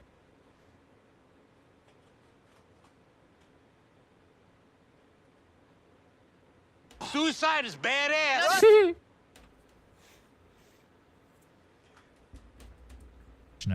Don't belong here. Bringing Twitter into this. That's what they. Yeah, that's what they would consider. Yeah. So people from Afghanistan don't belong here. No, I disagree with that as well. So exactly. That's good, yeah. So this is why it's Yeah, it's because you're a It is fucking slippery dickhead. slope. I don't want people to. No, it's not. ignore how It dangerous literally and how isn't. vague these Just don't terms be are. an essentialist The cunt. argument there would be that you can't see. It's very people from simple. Afghanistan don't belong here because some of them have every right to be It would here have to be. and do- There are extreme views in this sect, so anybody expressing these views, should be either kicked out or forced to assimilate. Or Correct. kind of thing. Yeah. So for us to just have a normal conversation to say Islamic extremists need to be fucking gone. We need to kick them out. If they're part of ISIS, they should not be welcome in Australia. That's fine for us to say. We're allowed to say that. That's not unlawful. If we are to say Pause it. Muslims should be kicked out, which is probably. Hey, I'm curious. Hey, does that include the ISIS brides? Do you also include the ISIS brides in that? Do you include punishing Shift victims enter. of child trafficking, child sex trafficking and grooming? Do you also want them kicked out and left with the people who groomed and abused them? Curious. Keep going. you shouldn't do that anyway because that would be you'd want to differentiate. Exactly. So many good we just Muslims. don't panic. But there's obviously vague terms in this. It's just trying to legislate fucking shit that they've failed on in the past. You can't legislate your way out of stuff. This is correct. And You're just wrong. You're just wrong. The thing I think I found most concerning was there was one more thing that I found very concerning. Their past, going back and finding things that you posted in the past. You can be, from 10 years ago, you can be, what's the word? Penalised for something you've written retrospectively. So wow, welcome to Australia. So retrospective. This is literally the retrospective punishment country. Retrospective posts. Again, we have to be careful. Don't create fear and panic and go too far and go. Oh, the retrospective posts can be done if they're reposted. Oh, okay. In the current. So they can't. Interesting. I reckon I would have that would make no sense because what they're actually the irony there is they're asking migrants to come to this country and assimilate. Yes. So if they look back at their posts from 10 years ago, they're probably a completely different person from the person they expect 10 years down the line once they've assimilated. Yeah. But then Yeah, I don't think they're going to punish people for fucking posting while they were in a different country, but nice try. That, because it comes down to belief of whether they've been interpreted to be targeted, you can then go to court and fight this. Again, no procedural fairness. So that's wild. That's fucking wild. That means I think it's I think I screenshotted this, what the issues were with that. Because I reckon 15 years ago, I might have written soccer is gay as like a post. Soccer is gay. That could have been a hate crime, man. Yeah. You know, if someone's offended. No, actually. Yeah, so you're allowed to criticize. Actually, no. No, it wouldn't have. Actually, dickhead. Of immigration, it would not even be close to qualifying because you called soccer gay. Mass immigration, integration outcomes, cultural practices, government policy, I'm still moving social my cohesion shit. impacts, parallel communities, refusal to integrate, failures of assimilation. You're allowed to criticize that. So it's not completely stripping our rights back, which was the fear that if you were to criticize these sorts of things, I just think that it can be hijacked. Definitely by any government. If let's say this podcast was criticizing Albanese for XYZ, they could just go, "Oh, that's a hate crime." Shut down. Nope. Now, procedural fairness will occur. That's literally not what it sounds. It's not what it is. Incorrect. It comes down. You to are the belief grossly incorrect, actually. Who's being offended? Of who's being offended. It's got nothing to do with offense. It's got everything to do with essentialism. You fucking idiots. Base it off what is reasonably acceptable to be accepted as. You want to hope so. But it is what a reasonable person looking at conductive objectively conclude. Looking my at God. the conduct objectively conclude that you know the how I targeting was haven't based researched on race, irrigation? ethnicity, Yes. or What's identity. reasonable these days? So it says if you're a woke, reasonable person, and that is what on irrigation right now. It says that Suleiman is also now researching irrigation. Bro, what? What the fuck? I don't know. Amazing. I don't know if that's what it's telling me. Amazing. Or if it's something that he has researched, then I get benefit, I think. So he hasn't researched some of these things on the bottom, like oil and stuff. But he's got flight and rocketry. And like the science victory stuff, I guess. Is what my concern is, because what is considered a reasonable person? You have people within the Senate trying to answer questions: what is a man, what is a woman, and they're entertaining the idea that a man can be a woman. Can a man get pregnant? No, a man can't get How pregnant. girl or a get male pregnant? Can't get pregnant. And they How don't is Babby formed? Simplify the fact that they say a woman identifying as a man can get pregnant. They just say no. They won't even answer it. So you're taking away objective reasoning. And so what is considered a reasonable person? Yeah. That's my concern. Someone who's not a Nazi? Like woke, man. That you go by Maybe. definitions in the dictionary. Pretty central, I guess. But probably just comes down to, is it a mean thing to say? Yeah, but it doesn't matter. If it's mean, who cares? Like, Well, it's not about mean, you shouldn't go to jail dickheads. for being mean to me. Oh my God, You it's know what I literally mean? not about that. If you're threatening to murder me and my family, and you've put that out there, Well, that's a threat. That's a very different thing. That would be okay. He's told everyone that. He's That's an gonna murder me, incredibly he's gonna different throw thing. acid That in would my not face, fall under right? hate You know, speech but if laws, you've just but gone, nice try, "You're Queen. such a pussy, you're a bitch, your whole family's weak. That's just like, all right, cool. Like, just a little bit of gentle bullying. Yeah.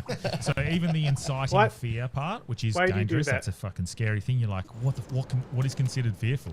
Again, within that Hate when post, my you units still get all have stupid to and say move how that I don't want them. Muslims are the problem, not Islamic extremists, for example. So you still have, by law, you're still protected. But the fact is, there's no procedural Other way protection. around, I think extreme Islam's a problem. not- Yes, sorry. Yeah. However, don't take that out of context. But so if you did it incorrectly, but the fact is, because there's no procedural protections, and they assume guilt before, and then they can put you in jail, shut down your platforms, demonetize you, socially brand you as a racist or whatever. You probably are. Then that's the issue. Yeah, the damage is done financially. You got to go through the court process. You got to appeal. You got to fight your case. And that is Damn, that's a crazy blizzard. Look how much shit of mine it fucked up. Damn. should be Where proven. That was French Hitlerberg. And that is fucking crazy. And they're saying this so they can I don't act see a faster. blizzard.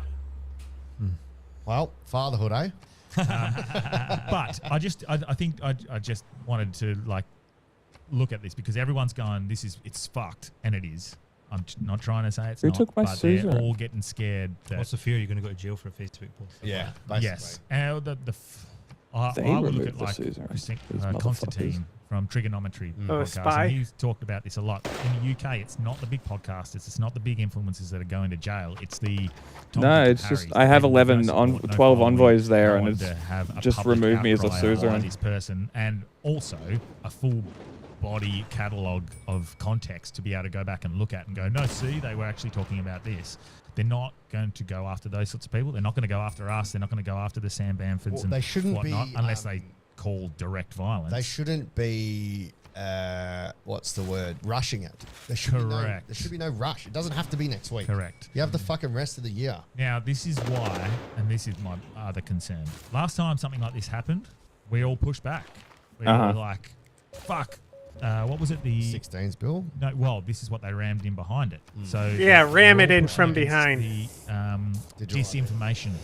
The disinformation bill. We're all like, this is fucked. This is no Car good. ramrod. And why we were all pushing against that collectively as a group, they rammed through this under 16 bill on the side. So I am concerned that the public outcry, the Pause public it. outrage about this bill, about protecting anti-Semitism and hate speech. Please pause it. I'm trying. Like, I'm trying. oh my God, these fucking idiots. Like, they're crying about the disinformation bill when the under 16 social media ban shelved a gambling ad ban. These guys are actual fucking idiots. They're connecting two things that have nothing to do with each other. But the ban on gambling ads was literally bankrolled by the gambling lobby to pass the ban for kids on social media rather than the gambling ad ban. And these fucking idiots are like, oh my God, it's like the disinformation bill. They rammed behind the under 16s ban behind it. No, they didn't. Completely disconnected. Look it the fuck up. There was a gambling ad ban, and they shelved it in favor of banning kids off the internet. And the gambling lobbies were behind Get Up, which was the group behind the push for the under 16s ban. The gambling lobby paid it. The gambling lobby bankrolled it. The gambling lobby got kids banned off social media. It's got nothing to do with disinformation, you fucking idiots. Unfucking real. Like, get some perspective. Like, you're crying about shit that doesn't matter. Oh, what, you want Russian and Chinese information warfare in our country? You're a fucking idiot. And what, you want gambling? I can't go on YouTube without being fed a fucking gambling ad. I can't go on Instagram or anywhere without being fed gambling ads. And you want to cry about disinformation? It's because you're a part of it, you fucking idiots. Unreal. I'm concerned that there's something else. Hey, what's this? A as the deal? end goal. Stalin, fuck yourself. This is just the distraction, the very obvious diversion. Stalin. I don't think governments are. Well, again, we predicted that. We were doing our own thing, and Stalin declared war on us. Let it all unfold, and then that gives them the excuse to invoke. Like, he could have just minded his own business, and control, and nobody would have came for him. Okay, pause. They ended up doing it. They're trying to ram through this bill. Okay, let's just read this, shall we? Australia's social media ban was pushed by ad agency focused on gambling ads it didn't want banned. We've talked about the Australian social media ban that went into effect last week, how dumb it is and why it's already a mess. But late last week, why are you starting a sentence with but? Some additional news, that fucking pisses me off so much. Some additional news accept my friendship, please? broke that... Hold on, I'm fucking reading. I can't move. Fuck off, Stalin.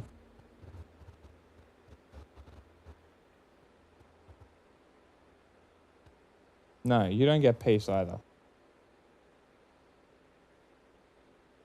We can be friends. Make deal. Open borders. And give me some battery shit too. Do you want gold? I have lots of gold. I don't need it. Okay. And you want a military? Can't. Not yet. You have to declare friendship first. Yeah, okay.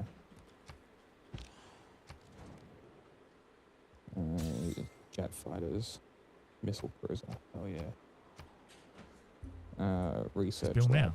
And like I said, Istanbul gained independence. Exact thing in February last year. We commented on it, said they rammed it through. Rennick has talked about it before. And they had these laws and they still didn't Damn, enforce Mali's it. got just need to not rush mechanized infantry still in his territory. Gerard Rennick, the guy that they just referenced, is a Nazi as well, by the way. Do not or take that out a of fascist context. at least. That is All right, pause. satire. I still reading. Still reading. Still making these guys look even dumber. Some additional news broke that makes the whole thing even more grotesque. Fixed. Turns out the campaign pushing hardest for the ban was run by an ad agency that makes gambling ads. The same gambling ads that were facing their own potential ban until the Australian government decided that, hey, with all the kids kicked off social media, gambling ads can stay. That's the latest scoop from the Australian publication Crikey. So, instead of reading this, let's just read... Did that just open in a split tab? I hate when I accidentally open split tabs. What the fuck? It's so annoying. I've never seen that happen. Crazy. Yeah, it's like right under open a new tab. It's Yeah. so easy to click. Okay, that's the first time I've done that. Okay, let's go to the actual Where do you page belong? that broke it. All right. Teen social media ban lobby group, 36 months funded and co-staffed by firm making gambling ads. Of course. All right, Crikey, you want to know what? You can go fuck yourself. Let's go 90% fabricate scandal. I am not a robot. Thank you very much. Not a clanker. Okay. You gotta be fucking kidding me.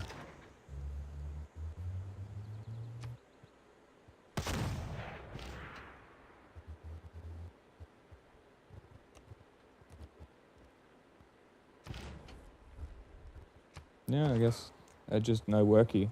Internet archive.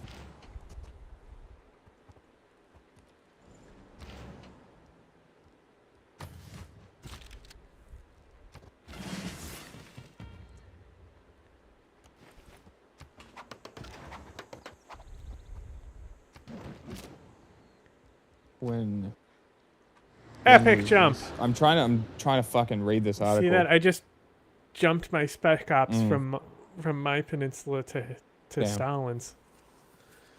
It literally just wants me to make a fucking account. I don't want to make a fucking account. Fine, go fuck yourself, Crikey. I'm gonna fucking read something else then. Fucking dumb cunts. The big marketing campaign pushing under 16 social media ban was called 36 months, framed misleadingly that way because they claimed that raising the social media age from 13 to 16 was keeping kids offline for an additional 36 months. But as Crikey details, the entire campaign was planned out and created by an ad company named Finch, which just so happens to also be working on huge gambling ad campaigns for TAB, which is an online sports betting operation in Australia. Finch has worked at least 5 gambling advertisements since 2017, according to public announcements and Trade magazine reporting. Its clients include Tab Australia, a 2013-2023 campaign called Australia's #1 Sport Is, Ladbrokes Sportbet, and CrownBet. There was staff overlap too. Atwell's LinkedIn listed him as both the 36 months managing director and Finch's head of communication. Now add that the missing piece of the puzzle, which is Australia has been investigating bans on gambling ads, but just last month, perfect timing, it decided not to do that, citing the under 16 ban as a key reason why they could leave gambling ads online. Now, very, very convenient, this is exactly the false sense of security many ban critics warned about. Politicians and parents now think kids are magically safe, even though kids are trivially bypassing the ban. Meanwhile, the adults who might have educated those kids on online gambling risks, a problem that heavily targets teenage boys, now assumes the government has handled it. Gambling ads stay up, kids stay online, and everyone pretends the problem is solved. Crikey goes out of its way to say that there's no proof that Finch did this on behalf of the gambling clients, but it does not note that Finch... it does note that Finch has claimed that it funded 36 months campaign mainly by itself, which certainly raises some questions as to why an advertising firm would do such a thing.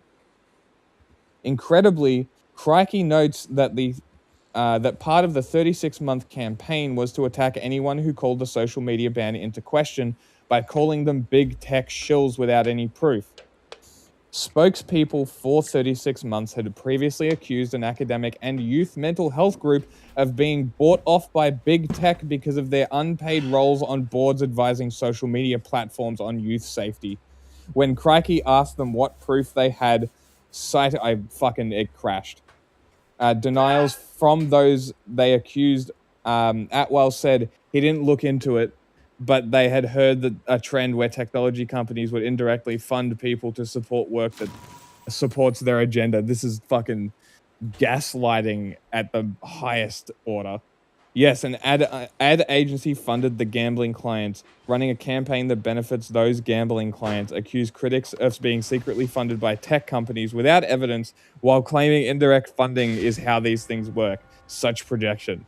There's a famous concept around regulation known as bootleggers and Baptists, as a short way of denoting that some of the more cynical, strange bedfellows that team up to get a certain regulation in place. The canonical example, of course, being the temperance movement that sought to ban alcohol. Bootleggers love the idea of prohibition because it would greatly increase demand for their product for which they could cash in. But no one wants to publicly advocate for prohibition on behalf of bootleggers, so you find a group to be the public face to present the cooked-up moral panic, moralizing argument for the ban. The Baptists, they run around, talk about how damaging alcohol is and how it must be banned for the good of society. It's just behind the scenes that the bootleggers looking to profit are helping move along the legislation that will do exactly that. Here we've got a textbook case. The gambling industry, facing its own potential ban, appears to have had a hand in funding the moral panic campaign, complete with the think of the children rhetoric that convinced the government to ban kids from social media. Instead, now the gambling ads flow freely to an audience the government has declared protected, while the actual kids slip past the ban with 0 new safeguards in place. Isn't that cool? Isn't that cool? So, once more, you guys are morons who can't see the forest for the trees because you're so convinced by Nazis that this is bad. And on top of that, you're so Am I gonna have to clueless. reload because it's gonna move your units and shit? Probably. Honestly, it doesn't matter. Okay. Just stay. I'll join. But yeah, like not only are you guys so short-sighted that you can't see the forest for the trees, you're also trying to tie misinformation to the under 16 ban when it's actually the gambling lobby. You are literally doing disinformation. You are literally. Is this more misinformation, you reckon? What do you reckon this would qualify as more? I don't know. I was cooking. Maybe misinformation. Because I am not sure whether it's out of ignorance or malice.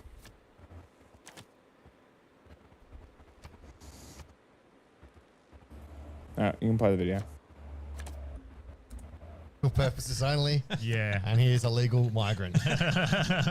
But yeah, so look, definitely concerned, but it's not the panic stations that you are protected by the law, but also the fact that they can shut you down before you're found guilty, and then it doesn't matter. Deal with the ramifications. I have a daughter.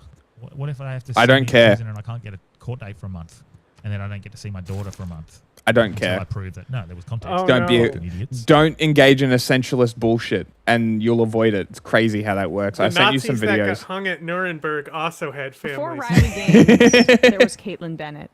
There was Caitlin did the Bennett. thing where it's fucking up my Who I policy remember. cards. First thing that comes to mind is that Oh, there's a rumor that she weird. shit her pants. Yep. Rumor, there's an image. And then Where, at Tim Pool's place? at a party. Oh, I see. Okay. I haven't seen evidence to the At contrary. Pool's place, I can tell you, it's worth saving it for the toilet. As always, love hearing about that.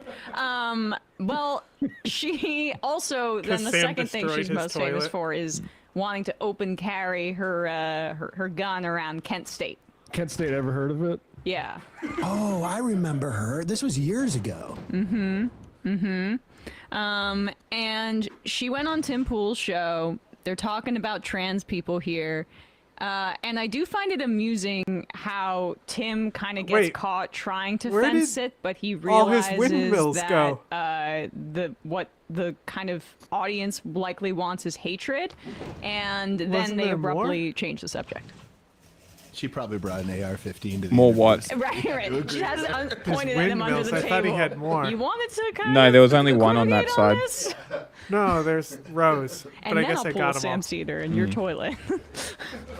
Word to describe something, even if it is a gradient. And what I mean by that is not that gender is a sliding scale, whatever the stupid thing they say is, but like if a dude is hopped up on, like if a dude does a bunch of crack, right? We have a word for that. It's crackhead. Right. And if someone pumps themselves full of female hormones so they grow tits, and then they put on makeup, we have a word for that. It's trans woman. Yeah, but that. I disagree because some are, and some there's a combination of mental disorders that envelop, that can manifest in the appearance of what we describe as maybe transvestite or whatever, but a cross-dresser. Yeah, but that doesn't. But I know what you're saying. We're saying because- that Pause it. Right. Redditor, it's maybe. different than just dressing. So like. Sorry. I just love that he knows. You know what? That You know what it did? Cross-dressing is different. You know than what the being fucking trans, dumb right? Like, computer did? He's close enough. He's smart It enough. named and that's all not my saying much units. to realize that like there is there's drag, there's cross-dressing, and That's then fucking there's people hilarious. who change their gender medically, whether it be through hormones, whether it be through surgery. And he's trying to make that distinction, and she's not allowing it. What did she say? Some mental disorder or some horrible Pervert. Pervert. Gotcha. Yeah. I'm shocked. Do you support Trump, the pedophile protector? Just I mean, this is what I'm saying about them. They think they won the trans argument, but it's all incoherent, and they just decided on hate. Yeah. that can manifest in the appearance of what we describe as maybe transvestite or whatever, but a cross-dresser. Yeah, but that doesn't. But I know what you're saying. We're saying they because- pump themselves full of drugs. Right. Redditor, it's maybe? different than just dressing. So like, a person we describe as a trans woman. Actually, you know what? I gotta stop. You know what? You're right. Because the definition from the left is that you don't have to do those things to be trans, and trans literally doesn't mean anything anymore. They're just okay. It doesn't have a rigid definition. Actually. No. And I don't like to play into the idea that What is a trans woman, Tim? oh yeah, this person is transgender, this transgender person. No, this person is either a boy or a girl. Castrata. Oh my God. And I just hate Hey. it. Oh, it's disgusting. Especially Isn't that a called woman, I gender cannot essentialism? take that stuff. Sex It is essentialism? disgusting to me. Well, have you seen all the memes they've been making about the thirsty middle-aged women who want to bang ice guys? Yes, I have, and I have a What? funny. So some of my bodyguards are like super jacked, and when I go out to these liberal old woman protests, without. Okay. What happened? I was I just don't trying know. to pause. YouTube. Before Riley Gaines, there. YouTube. Okay. Anyway, That's so disappointing. we need to, because Mansa Musa is going for that space victory. He Mhm. actually built a second spaceport Damn. ready for lasers, right? And he just declared me his friend. Oh, that's funny. Are you going to wage war on him? You can join my ongoing war, by the way. Look at this. So this is the Australian Jewish Association crying at this. Genocide is a crime. Genocide is a crime. Where? Invite me to your war. Yeah, okay. I can do that. You're against Mansa Musa? He's got artillery in your territory. I'm pretty... No, that's his territory. I'm pretty sure he waged war against me. Oh, we're not at war. Maybe that was in the next couple turns he'll do that. Oh, I can't do it if we're friends. Okay, 16 turns. Dude, all my gold is gone. It must have upgraded all my fucking units as well. Yeah, they'll do that. That's so fucking annoying. There was Caitlin Bennett. Who I Is a gradient, and what I mean by that is not that gender is a sliding scale, whatever the stupid thing they say is, but like if a dude is hopped up on, like if a dude does a bunch of crack, right? We have a word for that. It's crackhead. Right. And if someone pumps themselves full of female hormones so they grow tits, and then they put on makeup, we have a word for that. It's trans woman. Yeah, but that. I disagree because some are, and some there's a combination of mental disorders that envelop, that can manifest in the appearance of what we describe as maybe transvestite or whatever, but a cross-dresser.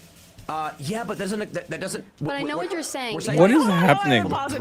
Right. Redditor, it's maybe? different than just dressing. So like. Sorry.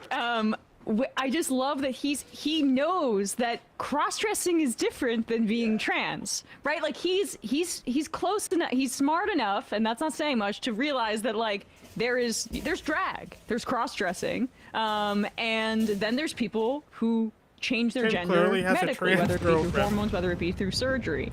And he's trying to make that distinction, and she's not allowing it. What did she say? Some mental disorder or some horrible pervert. Gotcha. Do you just nuke someone? I'm No. shocked. Do you that- support Trump, the pedophile protector? Just I mean, this is what I'm saying about them. They think they won the trans argument, but it's all incoherent, and they just decided on hate. yeah. That can manifest in the appearance of what we describe as Fuck, maybe I failed to transvestite steal great or work whatever, this time. But A cross-dresser. Radiation leak. My power But I plant know what you're exploded. saying. We're saying they because- pump themselves full of drugs. That's what it The was. one I was It's literally different than just decommissioning. dressing. So like a person we describe as a trans woman. Actually, you know what? I gotta stop. You know what? You're right. Because the definition from the left is that you don't have to do those things to be trans, and trans literally doesn't mean anything anymore. They're just it doesn't have a rigid definition. Actually. No. And I don't like to play into the idea that What is a trans woman, Tim? oh yeah, this person is transgender, this transgender person. No, this person is either a boy or a girl. Castrato. And I just hate it. Oh, it's disgusting. Especially as a woman, I cannot take that stuff. It is disgusting to me. Well, have you seen all the memes they've been making about the thirsty middle-aged women who want to bang ice guys? Yes, I have, and I have a funny. So some of my bodyguards are like super jacked, and when I go out to these liberal old woman protests, without fail, they always. Your bodyguard has big muscles. The fuck was that? You said you want to touch him. Yeah, well, you know. Like a missile shot across my screen or something. It even had ripples. That's it. That U-turn was so intense as the car flipped about 9-10 times. I can't even follow half of what's going on there, but I also think that like she has also had gender affirming work done.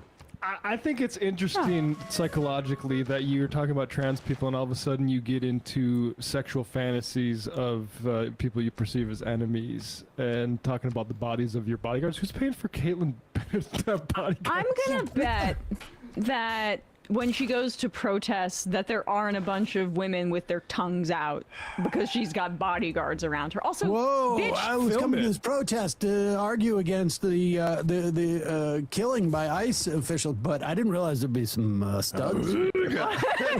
Presumably she's there to make media, so why are there no clips of this, Caitlyn? And also, bitch, you have a gun, I thought. Isn't that your whole thing? You need bodyguards on top of that? How paranoid are these people? Which side just shot a woman point blank in the face because she dared to criticize them? Anyway, I did just find it funny how uncomfortable Tim Pool gets, and then she brings up a clearly untrue story about how just like all these liberal women are claiming are craving such testosterone. I mean, that's why I just go hubba hubba when I see that catcher's mitt RFK Jr. drinking milk. I mean, all we need. I just want more testosterone to human body ratio, and I'll finally be satisfied. That catches. God knows what goes through Tim Pool's head. As a woman. As a woman, this is disgusting. I'm gonna use that just like, as a woman. Name a woman! You go get me that stapler over there. I'm just gonna use that completely disconnected from anything. Caitlyn Bennett, you're speaking as a pants shitter. Yeah. Hey, folks, don't forget to hit the subscribe button and check out our daily show. We do it every... Folks in Minnesota have been fantastic, but they are dealing with such a level of violence now coming from ICE and Border Patrol, whatever this entire outfit is. Just a bunch of literally jackbooted thugs. Here is Greg Bovino helpfully wearing his Nazi uniform on Fox News. Showing his face. You know, he's the guy that will show his face because the rest of his minions won't. But Bovino will walk amongst his masked officers very proudly to lead the Gestapo in America. And here he is on Fox News. We should say it's also being reported that the Minneapolis ICE shooter, that guy John Ross, I think was his name, right? Yep.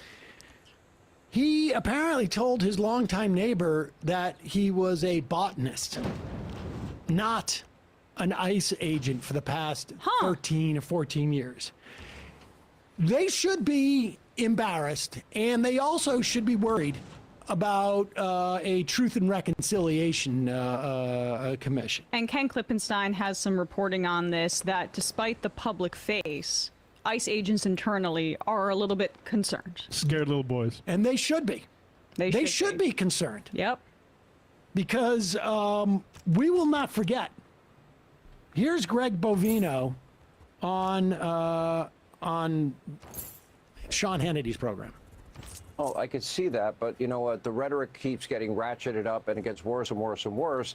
And you know, now we've had an opportunity to look at that video. There is no ambiguity for anyone with eyes to see that the individual that ended up getting shot in this case had been taunting officers along with her partner for an extended. Pause it for 1 second.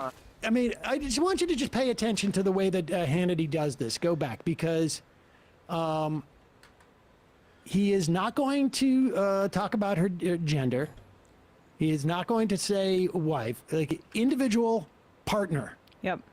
And they do this because they don't want to remind people that this guy's agent shot a mother in the face at point blank range 3 times, 2 of which where there is absolutely no dispute. The car had already passed, like sideways. He is perpendicular to the car, shot her in the face. A mother of multiple children.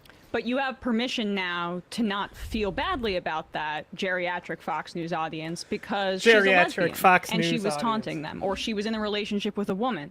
That is what the permission structure that he's allowing for there. That's what that video leak was about, showing her partner and the fact that they were lesbians, and it's obvious in the video, to give their supporters an excuse to basically be like, all right, it's one of our political enemies, so we're okay with this person getting shot in the face. And here he won't even gender. I mean, he is like he is basically trying to dehumanize her by making it as if like they were firing at a target. But go ahead. To see that the individual that ended up getting shot in this case had been taunting officers along with her partner for an extended period of time, and then you hear her partner say to drive. She goes in reverse and right in the path of an officer. This is the guy who took that those weird justified Nazi use of force? photos, To me, huh? it's not even a close call. I'm sure. Wait, really? We know. You remember him? He's in like the official ICE jacket. An opportunity. And it just looks weird as fuck and Nazi as fuck. No, I don't, honestly. Hannity. The shooting, and No. we will see what I would consider some pretty Bavino important here. intent. He's just that that really individual small, had so the jacket opportunity. Yes. looks The huge Oh, that's individual funny. will take that opportunity. Yes, Hey, a meteor 4,000-pound shower. missile is not something anyone Where'd that wants to happen? face, especially in a split-second decision-making process in a very... All right, pause it for a second. All this means, intent, and opportunity. He learned this from watching SVU. This guy has been in the Border Patrol for his entire career. Yep, since the 90s. Border Patrol. Anything about law enforcement or prosecutions. I mean, this is just shit he watched, SVU or whatever it is. Matlock. Go back just a little bit. Didn't know his voice sounded like that either. Intent. Is not something anyone wants to face, especially in a split-second decision-making process in a very already inhospitable environment. Hats off to that ICE agent. I'm glad he made it out alive. I'm glad he's with his family. Hats off. Hats off. I'm glad he made it out of alive and is with his family. Why would you need to emphasize the split-second nature of the decision unless he made the wrong one? What is the standard that supposed law enforcement, which they shouldn't have the dignity of having that title, but should be held to in terms of making split-second decisions? What's the training for, if there is any at all? Because we have no indication as to what the training even is. This is like immensely important that we make sure that this appropriations stuff in Congress is centered around reining in the ICE Gestapo. The deadline is January 30th. Call your representatives, call your senators and say, we do not want you to vote for any appropriations that funds ICE, that funds DHS, or at the very least that doesn't have a bunch of guardrails that are put in place, including preventing all of the funds being transferred for detention without any oversight, which normally other agencies need congressional approval. That's not how they have operated with DHS. Congress should reassert its authority on that front. There needs to be pressure right now by the Democratic Party on this budget process, and Schumer doesn't want to. MS Now reporting that at least 4 leaders of a Justice Department unit that investigates police killings have resigned in protest over the administration's handling of the shooting in Minneapolis. Top leaders of the criminal section of the Civil Rights Division have left their jobs to register their frustration with the department after the Assistant Attorney General for Civil Rights, Harmeet Dillon, decided not to investigate the ICE officer's fatal shooting of Renee Good last week. This was it's not surprising that they're not investigating on a federal level. But the chief of the section Also, and the principal not deputy very chief, many- and the deputy chief, Like, the followers in the religion will still believe in eternal fire, but like, I want to say Protestants don't believe hell is permanent, and Catholics don't believe hell is permanent now. And like, you can pray for somebody. So if you give Hitler enough prayers, he can get out of hell. What did I do? Started over, touching. But just touching it slightly fucks Standard everything. that supposed law enforcement, which they shouldn't have the dignity of having that title, but should be held to in terms of making split-second decisions. What's the training for, if there is any at all? Because we have no indication as to what the training even is. This is like immensely important that we make sure that this appropriations stuff in Congress is centered around reining in the ICE Gestapo. The deadline is January 30th. Call your representatives, call your senators and say, we do not want you to vote The only for person any who has appropriations Kiev is that luxuries I funds don't ICE, have is that funds Mansa Musa. DHS. And he's Oh, got really? Or at the genes. very least, that doesn't have a bunch Denim. of guardrails that are put in place, including preventing So if you want all of the genes, funds being transferred for I'm detention literally without any oversight, basically which max normally other amenities. agencies need congressional approval. That's not how they have operated with DHS. Congress should reassert its authority on that front. There needs to be pressure right now by the Democratic Party on this budget process, and Schumer doesn't want to. MS Now reporting that at least 4 leaders of a Justice Department unit that investigates police killings. The interpretation of like Jewish scholars and the Old Testament and what hell actually is that it's like the opposite of to be one with God. So it's like what actually is hell is that you're distance from God. So you don't interesting. experience God's glory, basically, because you didn't accept him. Interesting. And that's kind of like what they're saying, is that like true eternity and happiness is by following God. It doesn't say that hell is real. It's saying that like the path to like a good afterlife is by following the covenant. Makes sense. Have Cut your dick. resigned in protest over the administration's handling Snip, snap. of the shooting in Minneapolis. Top leaders of the criminal section of the Research Civil lab Rights looks Division cool. have left their jobs to register their frustration with the department after the Assistant Attorney General for Civil Rights, Harmeet What are these Dillon, things? What are these decided bubbles? not to investigate the ICE officer's fatal shooting of Renee Good last week. I mean, this was it's not surprising that they're not investigating on a federal level. But the chief of the I section rewatched. and the I principal researched deputy the chief witch. Oh, I researched. and Oh yeah, deputy no. chief and the Rewatch the acting witch, and I deputy think the main chief theme is that Calvinism is a for mental the illness, which is largest, true. Resignation at the DOJ since February. Meanwhile, the FBI, who are assigned to this shooting, are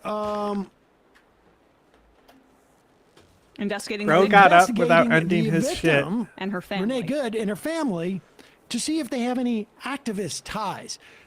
Tomorrow we're going to be talking to Ken Klippenstein about the It's implications. been an hour, and we've gotten of one turn the further than we were. MSPM 7. The memo essentially that expands the definition of domestic terrorist groups. You got it. It's NSPM 7. Just trying to remember where I was. But that's what's going on here. Yes.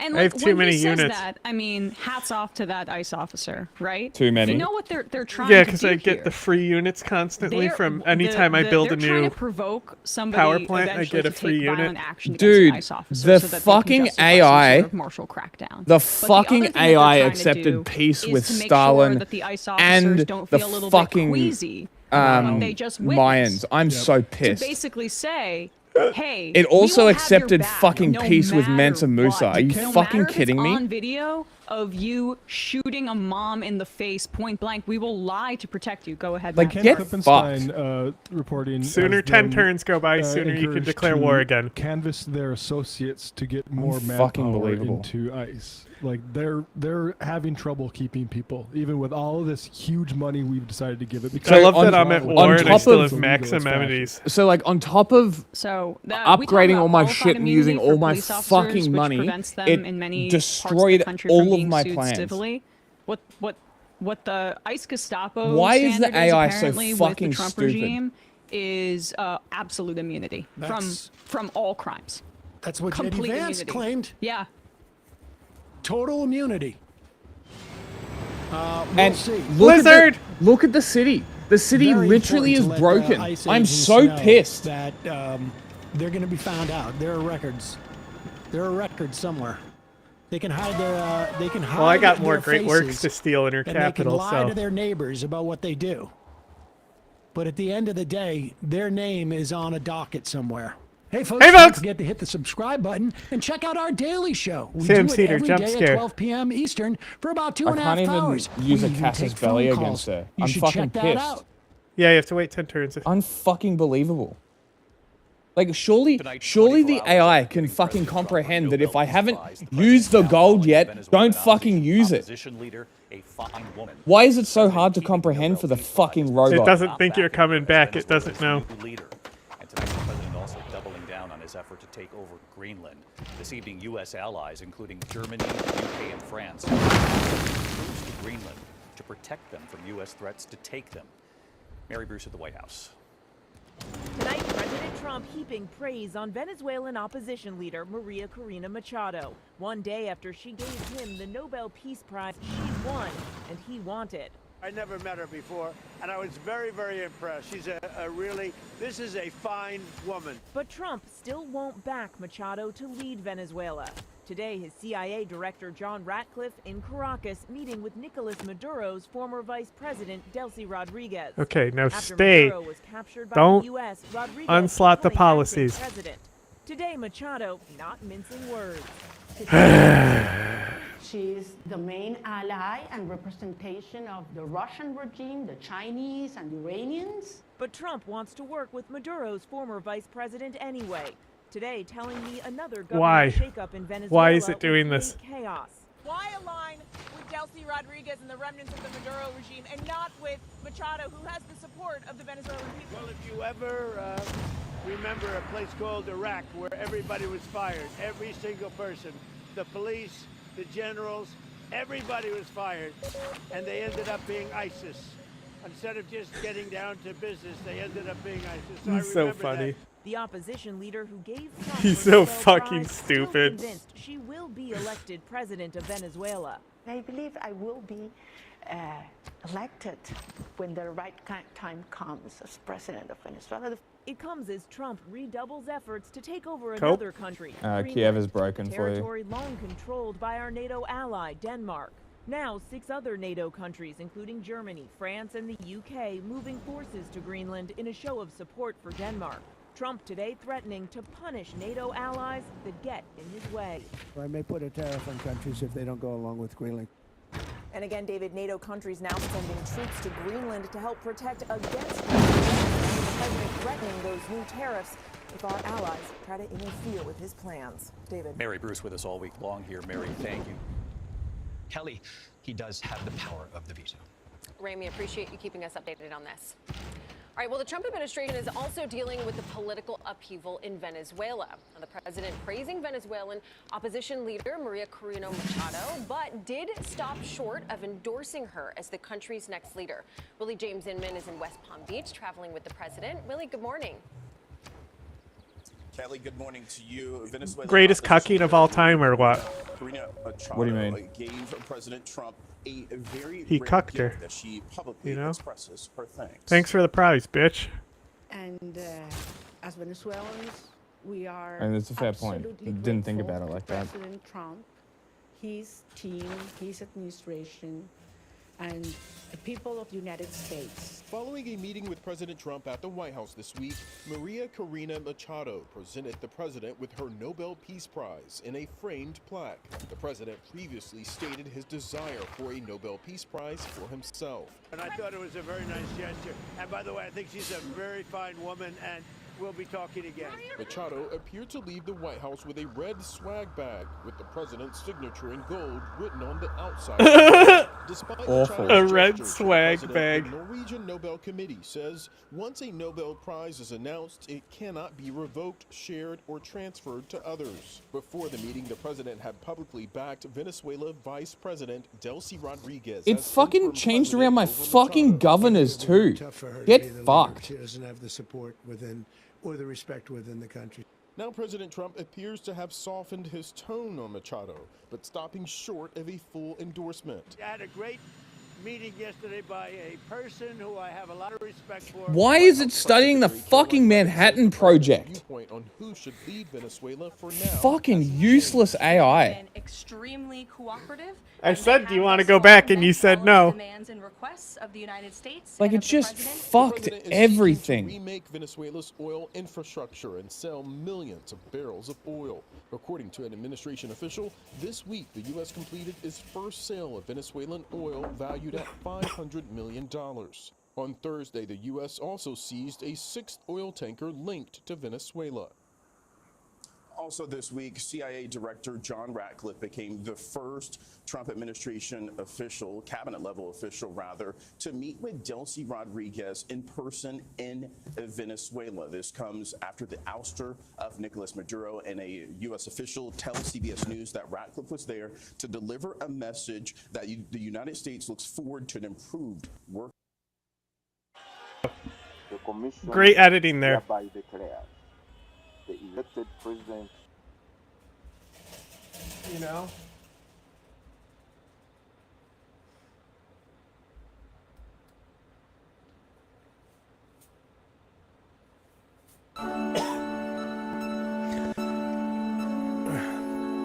Is this propaganda? Might be.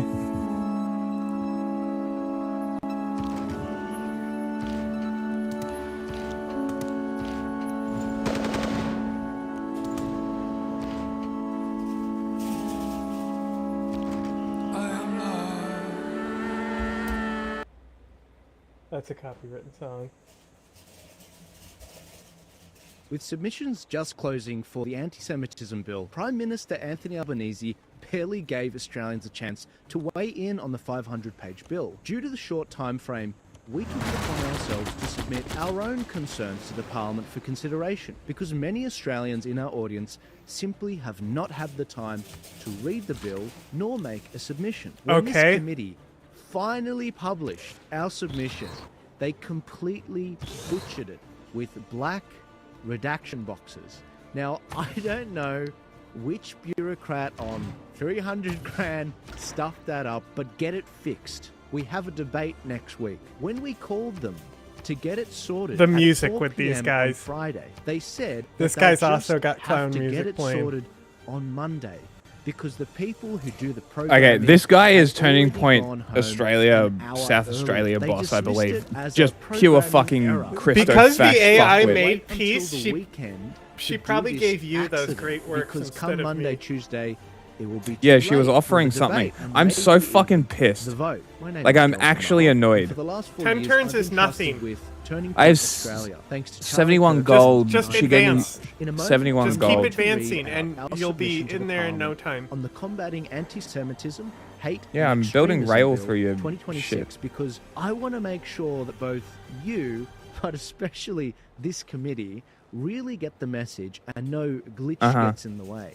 Firstly, I want to thank the hard work of those in my team who managed to get our submission in before the tight deadline. I pray that this video informs Australians of the dangers of this bill, but also empowers you to help I was defeat about the to bill, ask, which is set to who's be this debated dickhead again? in And the then I next remember few I days, was just probably told Monday or Yeah. Tuesday. who If he you would like was. to download our 10-page submission without those stupid redaction boxes, I'm about to read the submission. Oh, but you awesome. can download it. Let's at fucking go.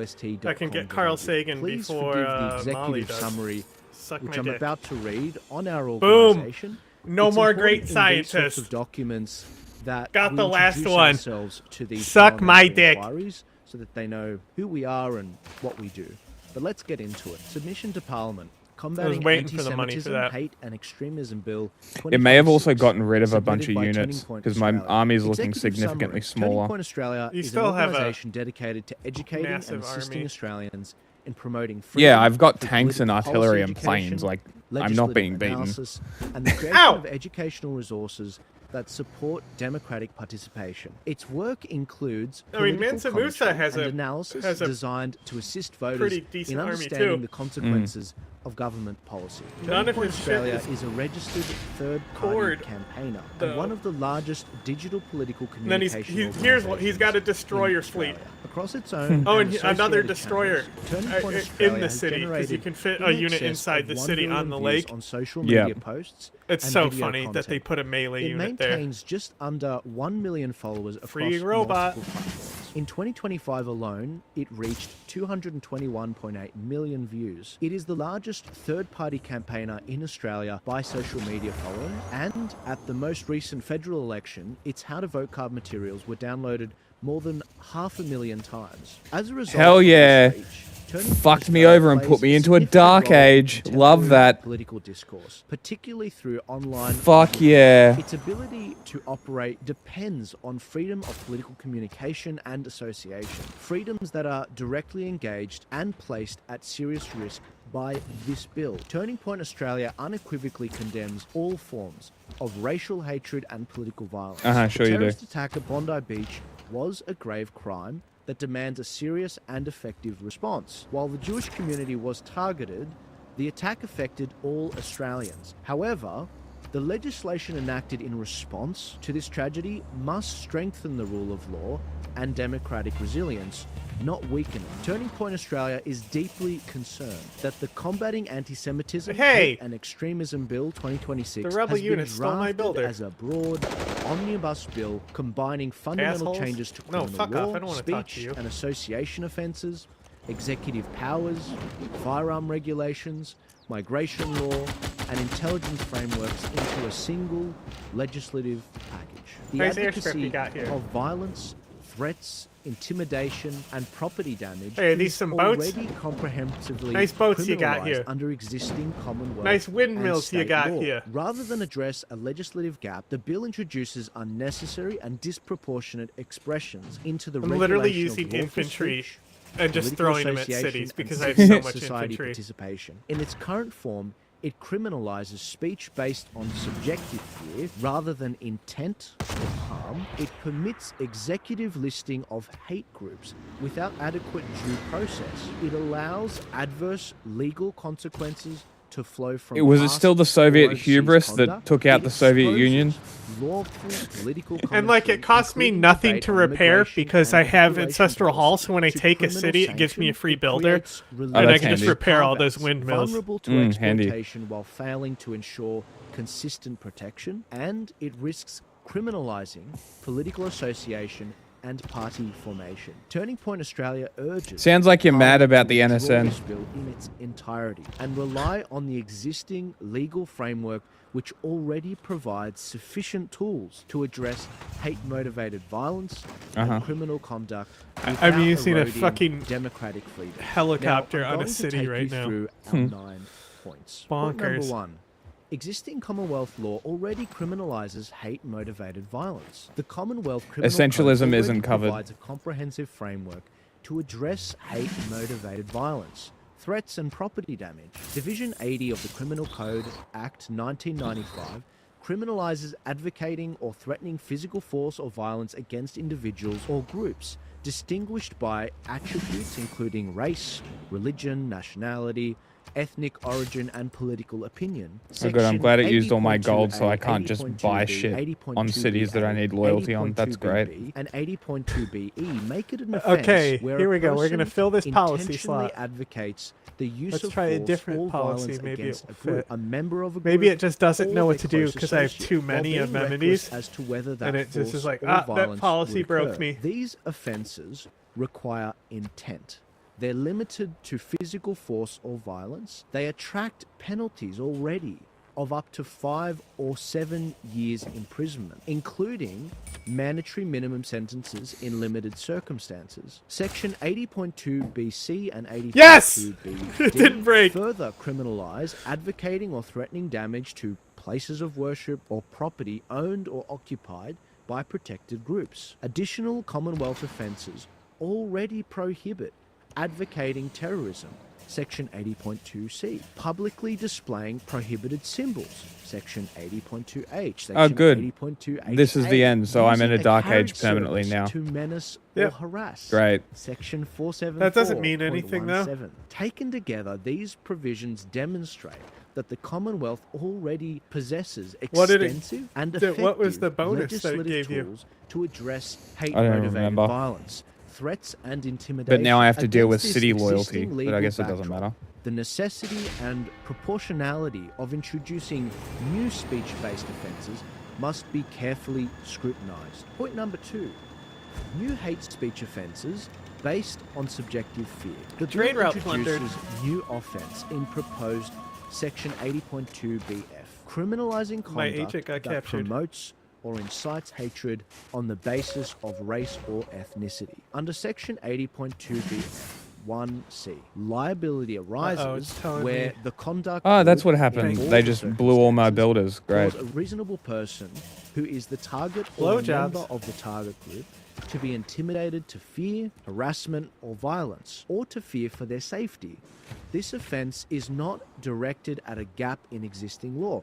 Rather, it represents a significant expansion of criminal liability beyond conduct involving violence or threats and into the regulation of lawful expression. Criminal sanctions may be imposed without intent, without harm, and without proof that hatred occurred. Such a standard is incompatible with legal certainty and creates a strong disincentive to lawful public expression. Consulate. Point number 3, suppression of freedom of political communication. The bill defines public place so broadly that virtually all online communication is captured. Political commentary published via websites, social media, podcasts, videos, Let's and go, Carl. articles is therefore exposed to criminal liability under proposed Section 80.2BF. Legitimate debate on immigration, population growth,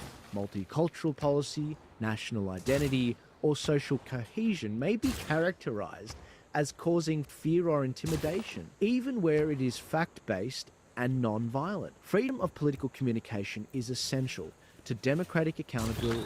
Laws that deter lawful political debate undermine democracy rather than protect it. Point number 4, direct impact on civil society and political commentary. Turning Point Australia exists to provide political commentary and analysis. That's our purpose. Under the bill's That's our framework, purpose. commentators, To pass contributors, butter. and speakers may face criminal prosecution Who's and this guy? imprisonment for expressing views that are controversial or unpopular. This risk arises Call that because art? online publication constitutes public conduct. Intent is irrelevant, and fear need not be genuine or objectively verified. The Honestly, deterrent effects it's like the guy isn't even talking.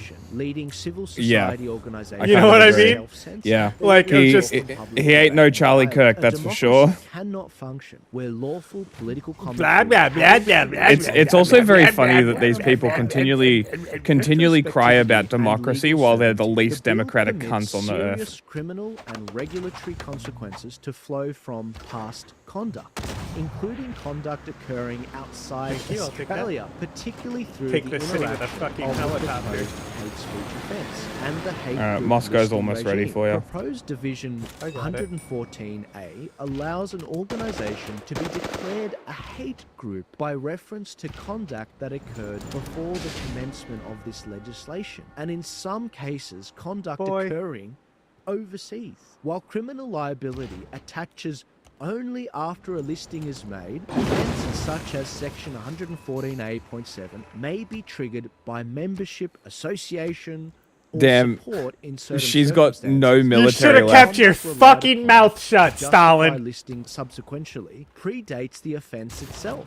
In Lady addition, Six Sky has proposed no section military left. 80.2 BF applies to conduct communicated in a public place, a term defined broadly to include online platforms. Taken together, these provisions create a framework in which past online publications, statements, or commentary may be relied upon to justify enforcement action, investigation, or executive listing decisions, even where that speech was Oh, Bye, who's got Stalin. deals for me? it was made. This raises particular concern. Guess I'm not for at war Australians anymore. Who've previously Oh, engaged hell yeah, in great lawful work. political commentary online. Thank you. Including debate or criticism. Thank you for the great works, lady. The only thing you're going to have to do is put rail in your cities, because I can't put rail in your cities. Legislation that permits historical conduct I got to be rail. reassessed. No, I mean under the Stalin expanded cities. criminal and I'm putting regulatory rail through your. frameworks Oh, I don't give a undermine shit about. fair I'm not notice gonna and legal even be certainty, down there. which I got nothing else to do. principles I'm putting rail through your of the shit. rule of There's law. nothing you can't stop Okay, me. but I don't care. I'm not putting rail in Stalin's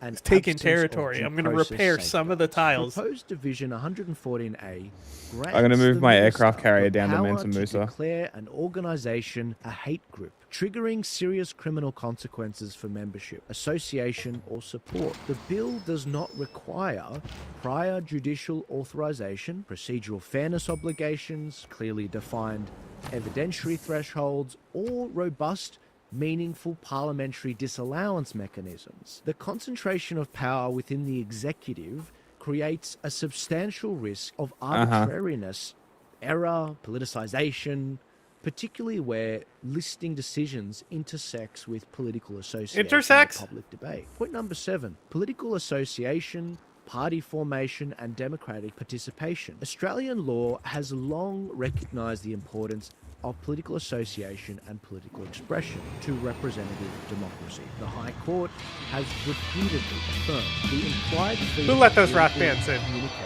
and Commonwealth electoral law expressly contemplates the lawful formation of political parties. The bill's listing powers, when combined with criminal offences for membership or association, can have the practical effect of criminalising political association, even in the absence of violence or incitement. My agent While was killed. violence must be prohibited. Suppressing political association through executive discretion undermines democratic participation and the constitutional principle that political ideas are to be contested through democratic processes rather than executive prohibition. Point number 8, religious carve-outs, radicalization risk and uneven protection. Proposed section 80.2 BF2 provides a defense for directly quoting from or otherwise referencing a religious text for the purpose of religious teaching or discussion. Turning Point Australia supports genuine religious freedom. However, in the context of the Bondi Beach terrorist attack, which authorities identified as being motivated by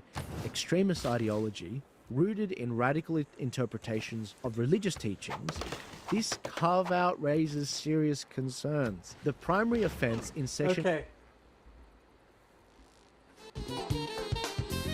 This is Democracy Now!, democracynow.org, the War and This Peace is like an Report. hour-long I'm Amy Democracy Goodman. Now! video. Today Oh, is a that one. federal Yeah, holiday okay. that honors Dr. Martin Luther King Jr.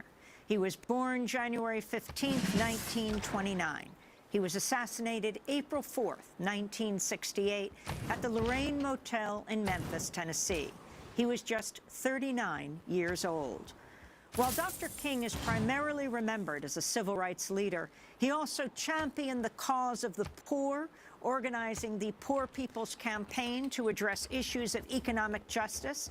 And Dr. King was a fierce critic of U.S. foreign policy and the Vietnam War. Beyond Vietnam was the speech he delivered at New York's Riverside Church on April 4th, 1967, a year Don't to the fuck it day up. before he was assassinated. Every other spy In is it, Dr. fucked up. King called the United States the greatest purveyor of violence in the world today.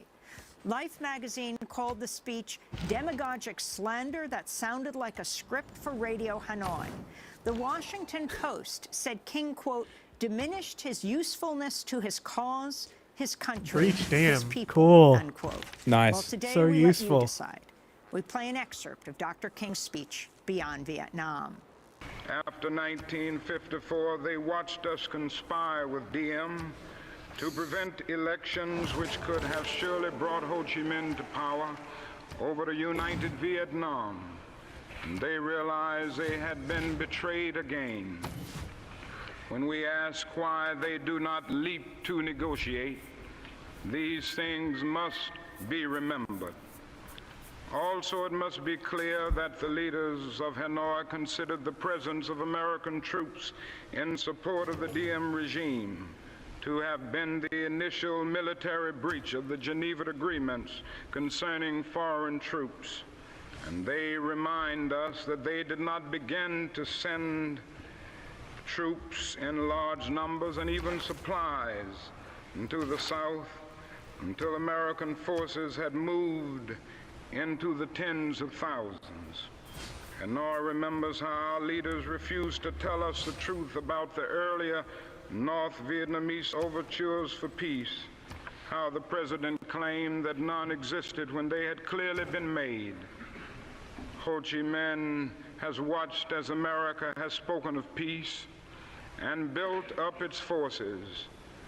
And now he has surely heard the increasing international rumors of American plans for an invasion of the North. He knows the bombing and shelling and mining we are doing a part of traditional pre-invasion strategy. Perhaps only his sense of humor and of irony can save him when he hears the most powerful nation of the world speaking of aggression as it drops. Interesting that I had a thousands of nuclear bombs accident in like on the a poor, weak 1960s. nation more than 800 It is. or other 8,000 miles away from its shores. At this point, I should make it clear. Ooh, a hurricane. I have tried in these last few minutes to give a voice to the voiceless in Vietnam, to understand the arguments of those who are called enemy. I am as deeply concerned about our own troops there as anything else. For it occurs to me that what we are submitting them to in Vietnam is not simply Bro, my fishing boats over here. +4 food, +4 production. You ever see that on a fucking fishing boat, bro? We are adding No. cynicism to the process of I might have just saved the rebelling of this city by building improvements. that none of the things we claim to be fighting for are really involved. Before long, they must know that their government has sent them into a struggle among Vietnamese. And the more sophisticated surely realize that we are on the side of the wealthy and the secure while we create a hell for the poor.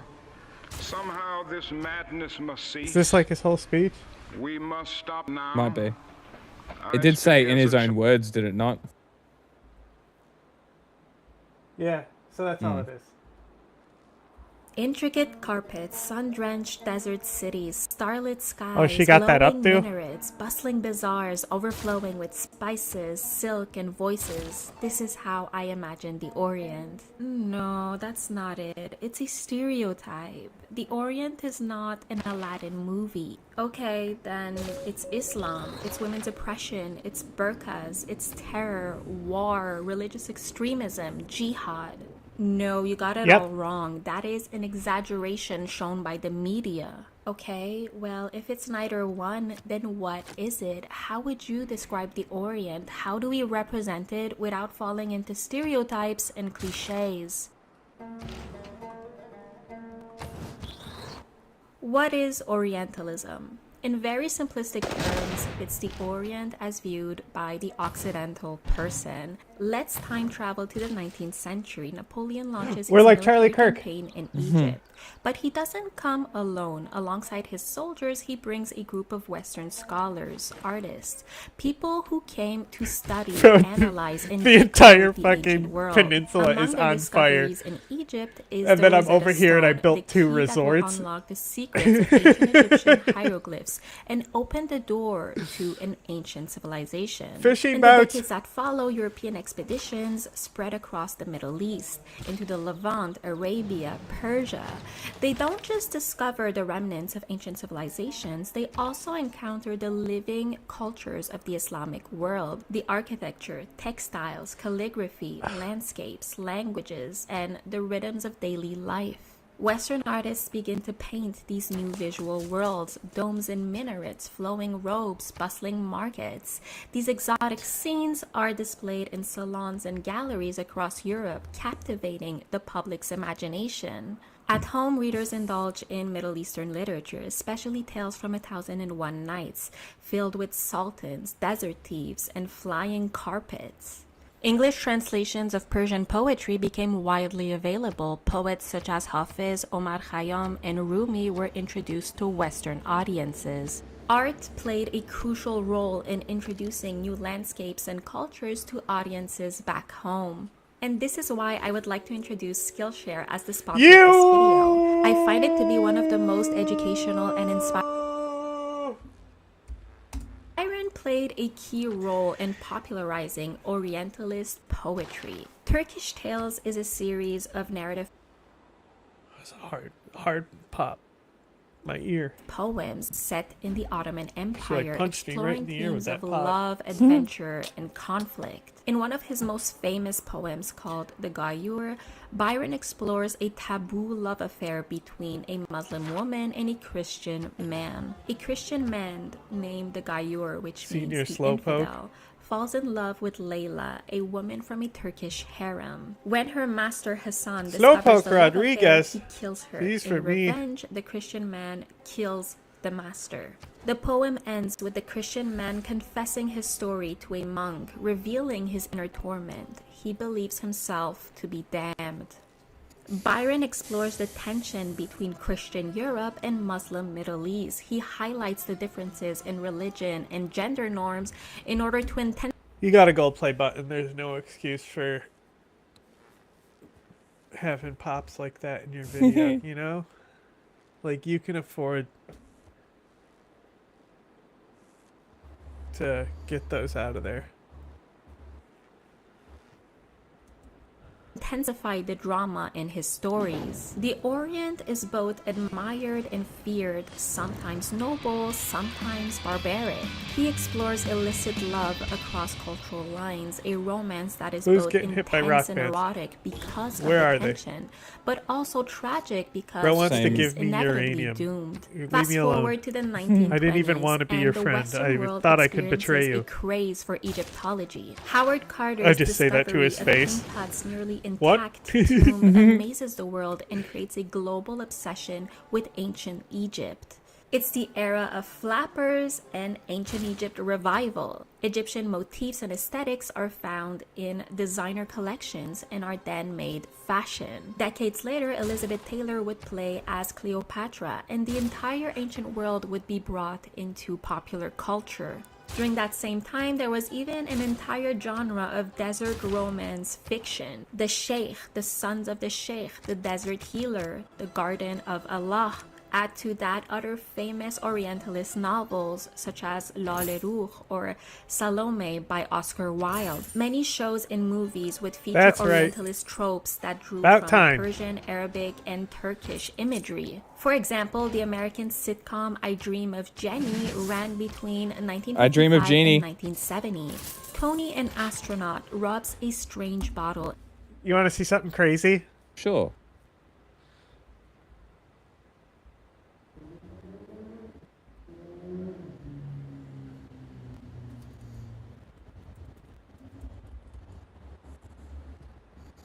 I think what's the name of that channel? This Aged Well, have I shown you that channel? Don't think so.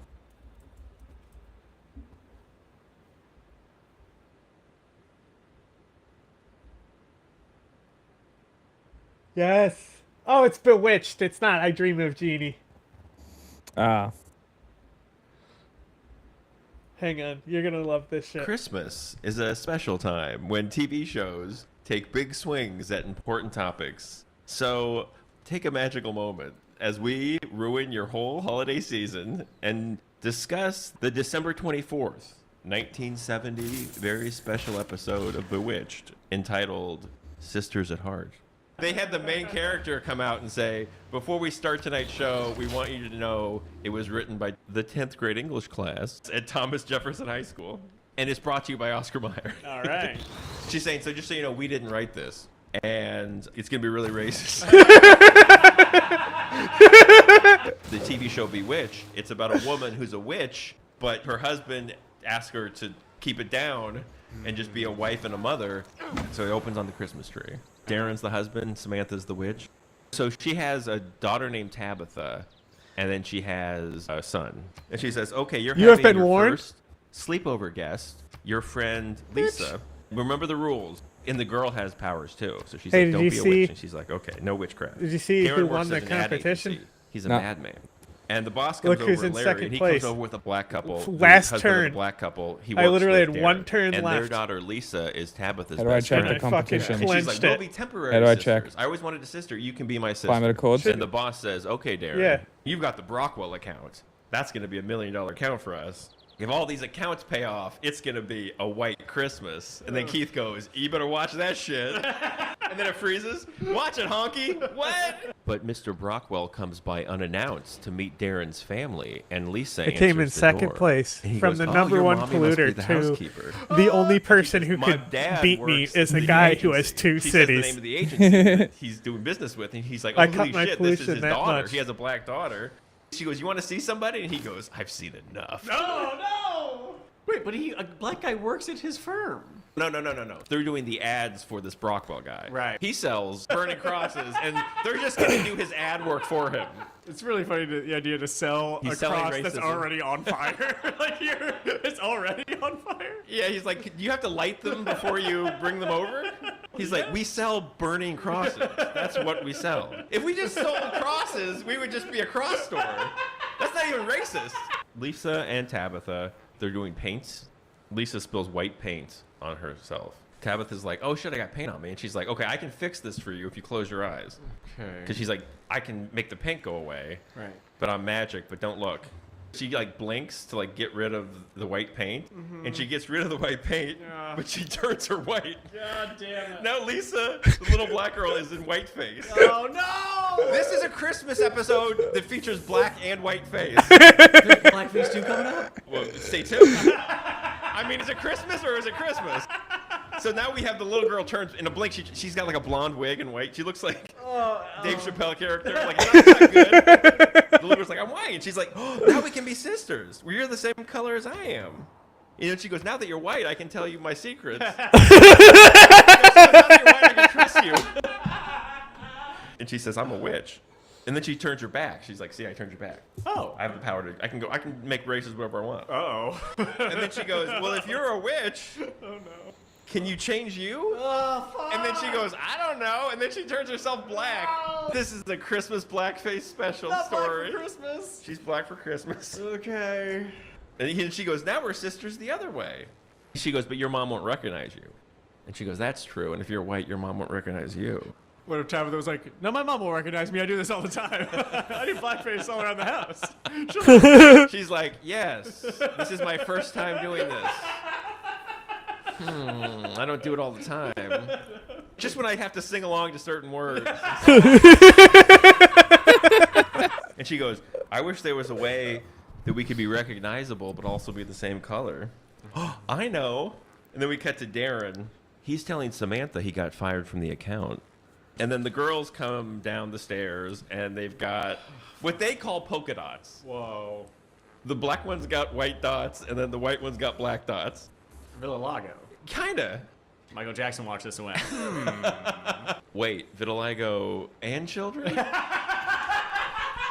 Is this my favorite movie? So then Larry the Boss comes by, and he's like, okay. He doesn't know why yet. He goes, Mr. Brockwell dropped you on the account. I'm going to show him you're a good guy. I'm going to have the Christmas party over here this year. And we're going to invite him.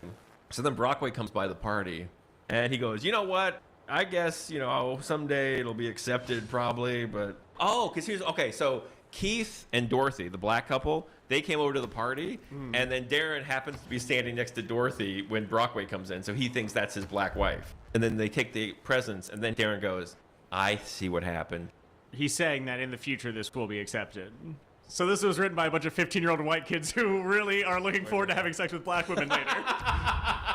They're like, someday this is going to be cool, right? This episode was written by the white 15-year-olds of Thomas Jefferson High School and their black girlfriends. Holy shit! What is happening? Whoa, man! You only get into Thomas Jefferson High School if you're a white guy with a black girlfriend. So they wrote a TV show so their parents will let them have sex with their black girlfriend. This is the best Christmas ever. Samantha's up there with the girls. They've hidden the girls up in the bedroom. She's like, you have to want to change back. And she's like, but the girl in the park says that we can't be sisters if we're white and black. And then she goes, is that what this is about? She was wrong. You're a sister with anyone that you share anything with. So then they change back because she believes. Brockwell? Larry tells him the truth, and he's like, oh, that wasn't his wife. Well, then you guys can have my account if that wasn't his wife. And Larry, the boss, he's a good guy. He says, so now that you know his wife isn't black, now you want to hire us? I'm not interested. You're a racist. So he's having this argument, and they come down the stairs, Darren and Samantha, and then he goes, I'm not a racist. Some of my best friends are Negroes. This is when Samantha does her famous nose twitch, which means her magic's happening. He turns Larry, the boss, black while he's talking to the guy. So now he's in blackface. He's like, what? Well, have you been black this whole time? And then he looks up at Darren and Samantha, and now they're in blackface. Dude. This whole Christmas episode ends with everybody being, this is a blackface Christmas. But here's the thing. He looks horrified, and we're supposed to think he's horrified because he's seen black people, but he might just be horrified because he's at a Christmas party where everyone's in blackface. Yeah. Maybe he's the least racist. He's like, I'm a racist, but this shit's fucked up. I've never had a blackface Christmas party, you fucks. Whoa. So it can really go either way, right? And then he looks in the mirror, and now he's black. Okay. Now they're white again. Oh, shit, dude. But now he's white still, but he's black in the mirror. Black Mirror. The Black Mirror twist is a Black Mirror. This is the greatest fucking thing that ever happened. And he's like, well, I better be going. Yep. He's like, well, I was planning an Irish exit. But I guess that's off the table. Am I right, everybody? Next day. So now it's Christmas. The black couple and the white couple together on Christmas morning, opening presents, and Brockwell comes by. And he says, you know what? I didn't sleep all night. And then they're like, come in. And then the black family goes, oh, it's the racist. Come in. It's Christmas. And he goes, a funny thing happened last night. I discovered something about myself. I'm a racist. And he goes, I guess I'll be going. And then Samantha says, before dinner? And he goes, because you're invited. And then she goes, but a lot depends on how you do at dinner. We're having an integrated turkey. What? Wait. White meat and dark. And then everybody laughs. And then it cuts to her going, we hope you enjoyed this on behalf of me and Oscar Mayer. Oh, no. So was that the message all along? They're saying that how you fight racism is by combining different types of meat. And they're like, and in Oscar Mayer hot dogs, no one knows what the fuck's in these. Oscar Mayer, the least racist thing of all. Because there's shit in here we don't even know what it is. Do you want to live in a world where you know what kind of meat you're eating? What are you, a racist? I think the whole thing was a commercial for Oscar Mayer. That's crazy. And how their crazy combination of meats is somehow fighting racism. Oh, they're Mad Men. So this is actually the John Hamm pitch. Oscar Mayer represents us all. Every color, every flavor, every kind of guy isn't an Oscar Mayer hot dog. You might even taste a little John Hamm.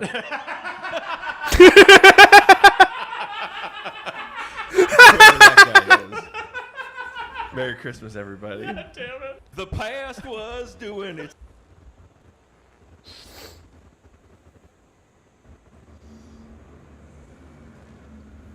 By around 2050, solar power is expected to become the world's main renewable energy source, with a large share coming from big ground-mounted solar farms. It was actually written by a 5th grade English class. So they're often planned with little What thought was? for the natural environments they're moving into. That According to one recent episode, peer-reviewed the study, blackface if episode. current trends continue, the world Really? could install as much Got- as pay 80 attention, bro. terawatts of solar power You were by here the whole time. mid-century, They mentioned it covering multiple almost times. 800,000 square kilometers of land, which is an area roughly the Oh size my of God. Turkey. What is taking Changing so land on long? this scale can alter local temperatures, I had to redo moisture, policies, and, even and I wind changed patterns. government, and Those all my microclimate policies changes changed. Oh my affect God! health, how carbon is stored or released Do from more. soils, how ecosystems function, and even the true carbon footprint of the electricity the solar panels produce.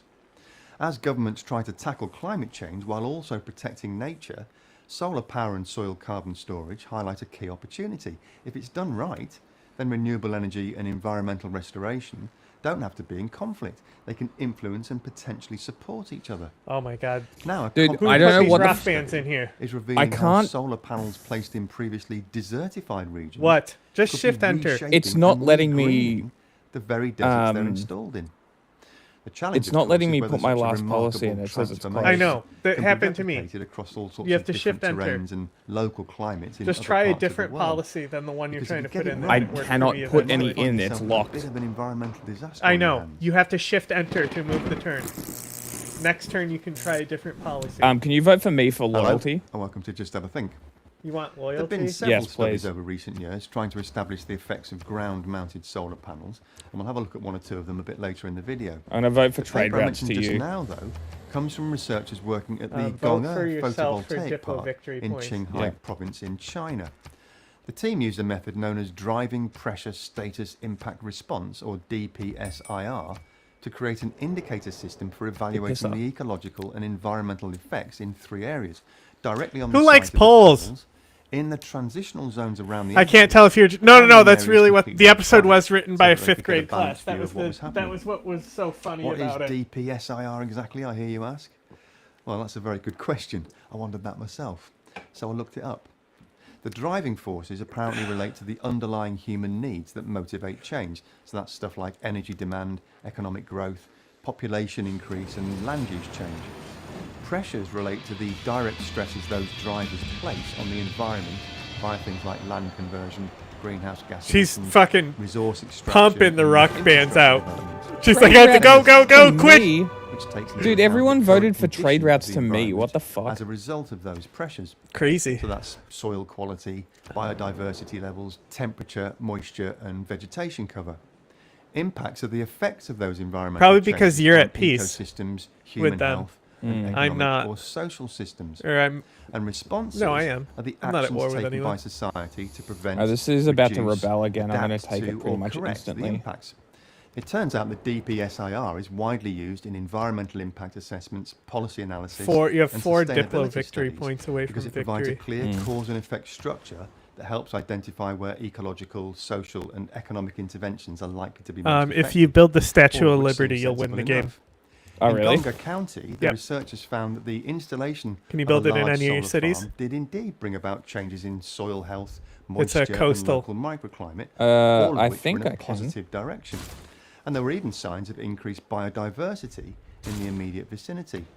The researchers apply relative scores to each of the areas they study. can't build in any true wonders. science speak style, those numbers are referred You to can't as build the dimensionless Statue of Liberty? None of my composite cities. indices, representing a relative ecological Let's see. environmental performance index. Must be adjacent to scaled a harbor, 0 to cannot be on 1 a range, lake. with 0 being absolutely Do you have harbors? rubbish and Mhm. 1 being totally super duper. 0.439 doesn't As long mean as that it the has a soil is harbor, you should be able to 44% build healthy, it. though. Unless you In don't fact, it have doesn't it mean yet. anything at all unless it's Is it a relative coastal to the tile? two areas. But when you do that, then you 'Cause get my an harbour indication is- that all the my soil harbours beneath are the panels surrounded. is noticeably more I might have to build a ecologically new and harbour. environmentally healthy than the soil at the margins and the soil I'll just build a away new from one. the site. Just remove So at least as far as these some of the researchers tiles. are concerned, solar farms Nah. appear to be performing a dual It's all good. role, generating energy and driving ecological restoration. That assertion does appear to be broadly backed up by other peer-reviewed studies carried out in various other parts of the world in recent years. but with one or two important caveats. This study from February 2025 applies a systemic review to 18 separate global studies with a specific focus on that soil carbon sequestration challenge I mentioned a moment ago. Scientists have spent years trying to understand how carbon is stored in soils, especially as climate change has made soil health more important. The authors of this paper Let's explain go. that soil carbon comes in two main forms: inorganic carbon, which is mostly minerals like carbonates, and organic carbon, which comes from decaying plants, roots, microbes, and What do other you do? biological material. Modern research focuses less Form on out whether unrest, soil carbon is easy disrupt or hard to rocketry. break down, and more on where the carbon sits. And it's an important distinction, say the researchers. Particulate organic matter, or POM, breaks down relatively quickly, but so-called mineral-associated organic matter, or MAOM, binds to soil minerals and can stay locked away for decades or longer. That makes MAOM far more important for long-term carbon storage and climate goals. If we want solar developments to support carbon storage, then it'll Just obviously break be this essential to spy's think neck. about how MAOM forms. All it gave before me a was site is counter built. spy And bullshit. even I don't with give a all the fuck research about carried counter out spy. so far, that assessment is still Fishing not absolutely boat. clear. Measuring That's what I soil give a carbon fuck about. isn't simple. Fishing boats. It depends on factors like Counter soil spy, moisture, counter spy, counter mineral spy. content, nitrogen levels, and microbial Oh, actually, that's a communities. pretty good one. What is known quite well, though, is that moist soils are particularly good at forming very stable carbon structures. Crucially, solar Moist. panels affect dry and wet environments differently. That means there's no one-size-fits-all model. I'm We're not bored. talking about the instant greening of...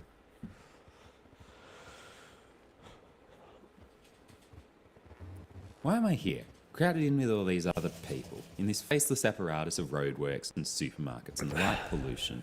I could be somewhere over there, or maybe over there. It's nice over there, and it looks like there's lots of space. Why am I not over there? Why do I live in a big city? Why do you probably statistically live in a big city? Well, despite the roadworks and the light pollution, I do actually like it here. I like activities and How the concerts and strange Bro, architecture. this and is nice crazy. food and on drink as well. and This is nice crazy. How do I have so sometimes many people. amenities Don't for the get me city wrong, when I don't have a also like water going park out into nature, or somewhere with a bit an more entertainment greenery and district? less light pollution?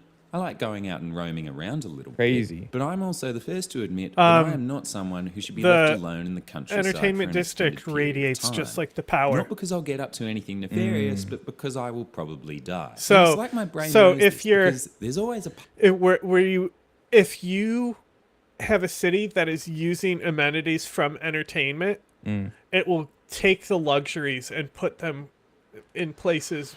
Like, it balances out your amenities. Like, it moves the okay. luxuries where they're not getting it from districts. Interesting. Okay. It's actually one of the few things that works good about this game, is the amenity system. The Interesting. culture system, Bullshit. obnoxious. Yeah. Okay. Link to the last video about solar panels.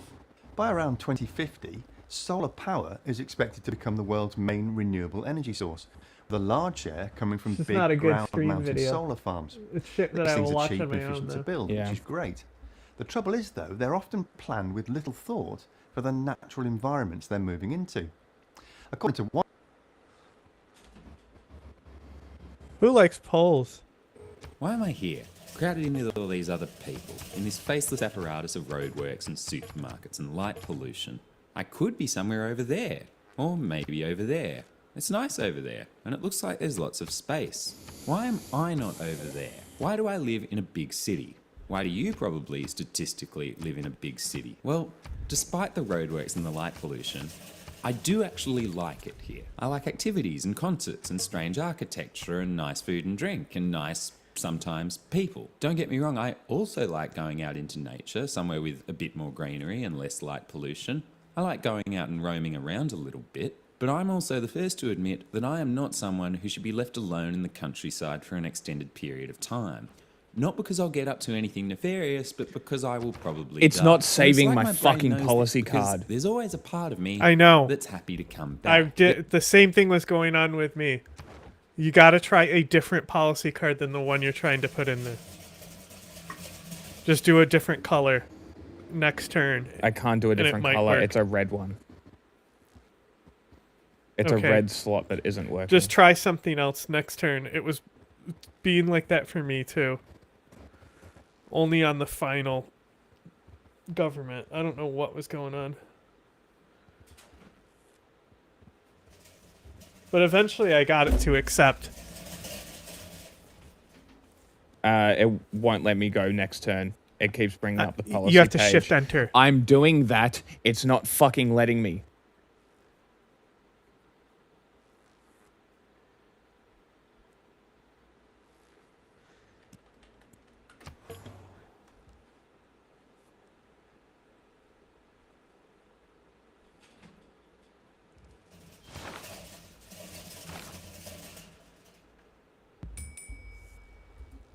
There's a really fucked up part of my brain that genuinely misses being able to see the skyscrapers. And on the statistics, other people seem to feel the same way. Australia is one of the most urbanised nations to ever exist. Over 90% of Australians live in cities, and over 40% live in either Sydney or Melbourne, both of which have over 5 million people. That's That's my city. extreme by international standards. England is my city. In the entire UK, only London is bigger than either Sydney or Melbourne. If the US was organised like Australia, both New York and LA would have 70 million people each. That doesn't seem particularly feasible. So we're in down here. We pack in a bit more easily than the gun hunters. How good. We are still part of a global... Hey, I disrupted the rocketry. More than half of the world now lives in cities. In high-income countries, it's over 80%. And a lot of this shift has happened in just the last 200 years. As agriculture became more productive, fewer people were needed on farms. More people were free to move to the areas where jobs and ideas and people and infrastructure were already concentrating. Cities. And the reason we move to cities is obvious. They give us connections and opportunities and jobs and meaning and fun things to do. And like I've mentioned, there aren't many places where this has happened more comprehensively than Australia.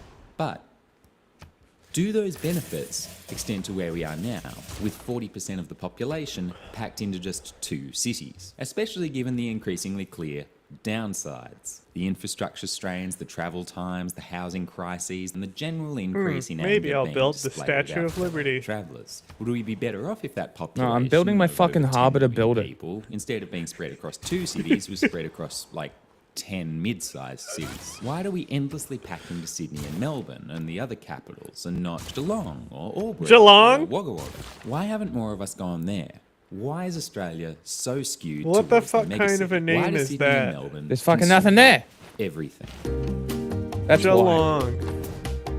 Australia's changing, just like it always has been. For tens of thousands of years before the Europeans arrived, Indigenous Australians were shaping this continent deliberately. Populations were dispersed and mobile and adapted to place. Economic life was embedded Where's your within harbour? the country. That Okay. system wasn't static. Being but it built was down balanced. in And European settlement threw off that balance Copan next immediately. to my The early arsenal colonial here. period carries a legacy of rural imaginings. Young men chasing feral horses down steep hills, drovers' wives killing snakes, bushrangers murdering police officers. That world definitely existed, but it was actually never the main game. The main game was a handful of coastal outposts, imposed rapidly and designed for extraction and export rather than internal trade and development. Sydney was the first settlement, but it was never The just a rebellions town. that are about It was to the first happen in penal these colony, cities. the seat of government, military command, trade, That are gonna be logistics and finance rolled all over at and once. crushed. Administrators, suppliers, merchants and skilled labour were all concentrated there by design. Not because they loved congestion, but because concentrating capital see in a one poll. spot made Oh, you sense in a small motherfuckers. dispersed colony. Melbourne's rise was even more dramatic.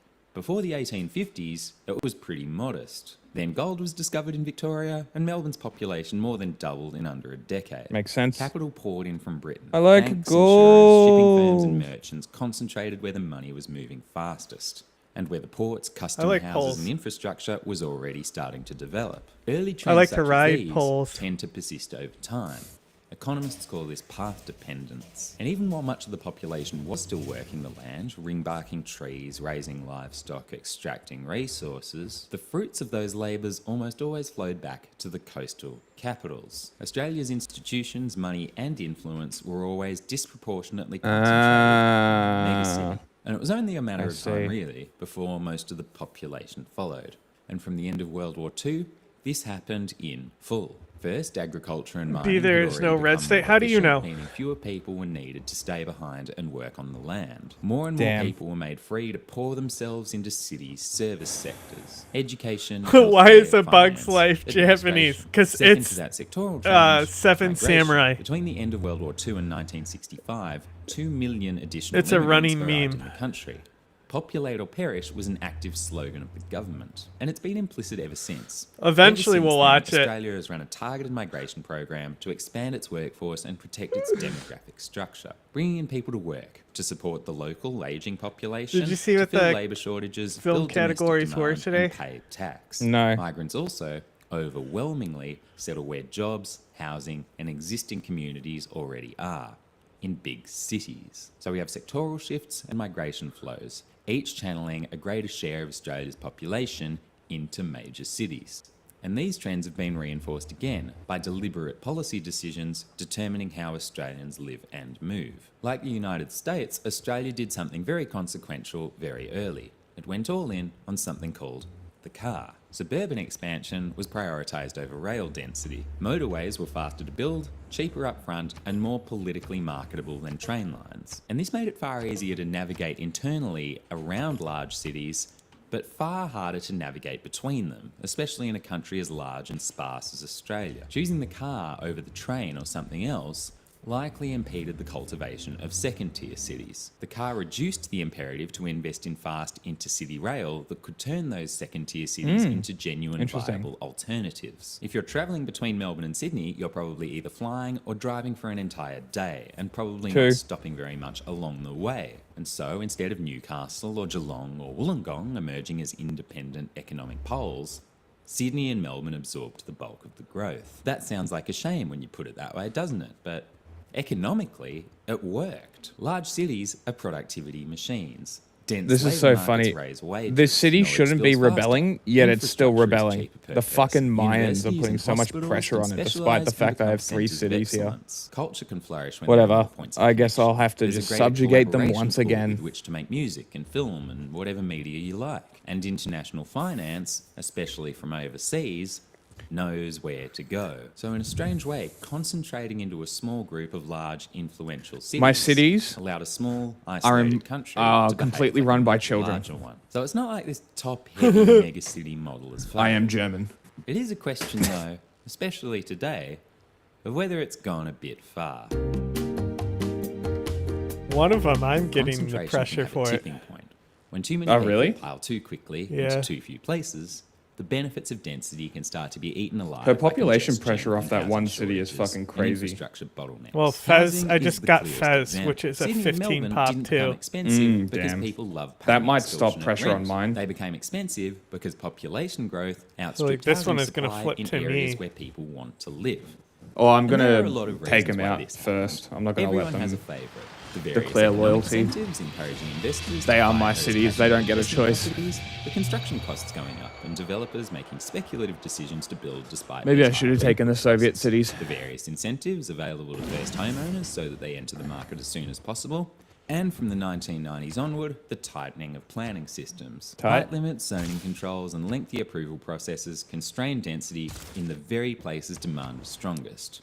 It's not one of these, it's all of them. But for those now dependent on the opportunities only available in the megacity, there was no alternative, because Australia had never pursued things such as fast intercity rail. Regional services had declined, public transport investment lagged population growth, and the implicit message was clear: opportunity lives in the suburbs of the capitals. As a quick comparison, Tokyo is a very different place from Sydney or Melbourne, but it's a lot bigger despite the housing being a lot more affordable. The trains are frequent and reliable, and the regional cities nearby are tightly connected to the core. Australia didn't fail in urbanising too much. They could fail, though, by not finishing the job.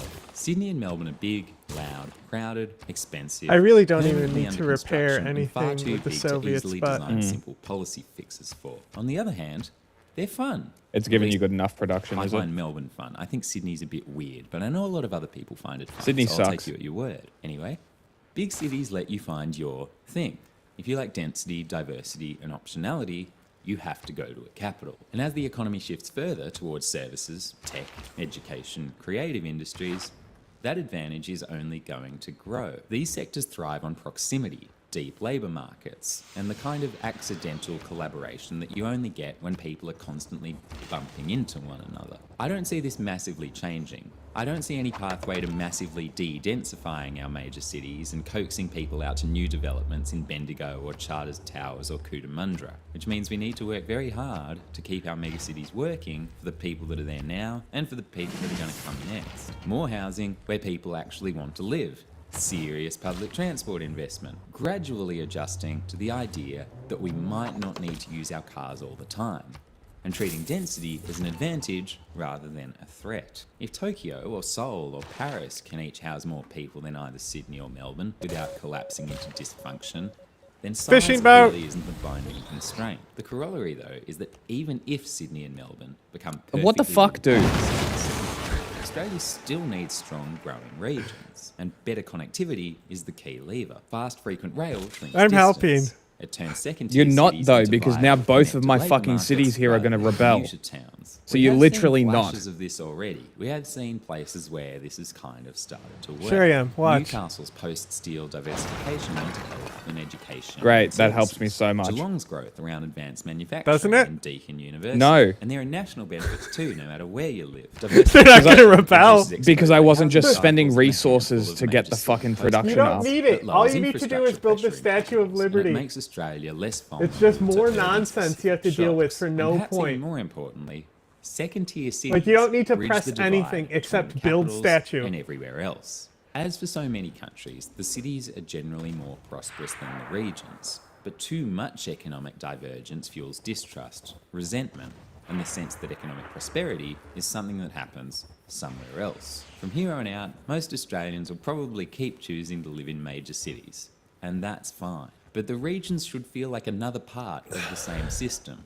Something else. Just build good, that statue. Not a sacrifice. I'm building Big the cities that are harbour. dense, affordable, and well connected. Okay. And regional cities that are large enough, connected enough, and dynamic enough to matter. Dynamic enough that either option is viable for someone wanting to explore something new or try something that they haven't before. The choice is what matters, because a country this big probably shouldn't feel this narrow. That explains why the bonuses were lower as well. You took the city that I had was trying to get Suzerain from What one? Fez. Oh, I was dumping into that for so long because I had a great merchant that would give me a city but I couldn't get into that city because she kept dumping more envoys into it. So I okay. started placing spies to assassinate anyone who's putting envoys in there. So if you were putting envoys in there, I did announce that I was doing this, though. And now all my red cards have just decided to unselect themselves, so that's fucking cool. Look, Trump Probably is not 'cause they got building a wall. upgraded. This much. Look, Trump is not building a wall.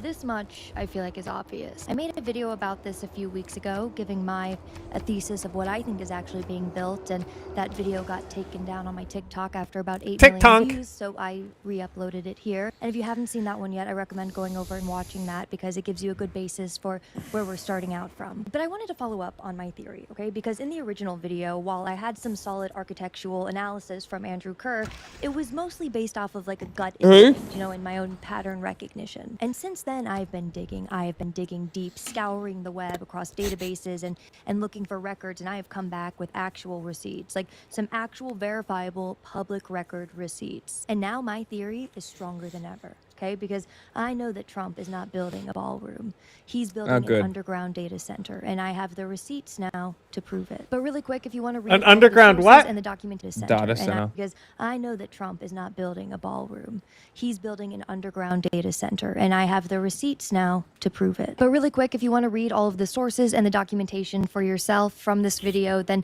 they're all going to be linked at the bottom of my Substack, the Dre Dossier. That you and have to that's pay going to be for. in the description below. And your support means the world to me. me, so please like this video and subscribe to my channel because TikTok is I'll slowly think going about it. to the bad place, and I'm trying to build my presence here on YouTube so that I can keep doing this kind of work with you guys. So sincerely, thank you all so much. Like, I And gave you with that, perfume, let's get into it. cosmetic, So you're and probably toys, thinking, and okay, you well, had where the right did you even to come up with to this think idea, you had the right And to that I would say, complain well, where does to one me. come up with any evil genius idea?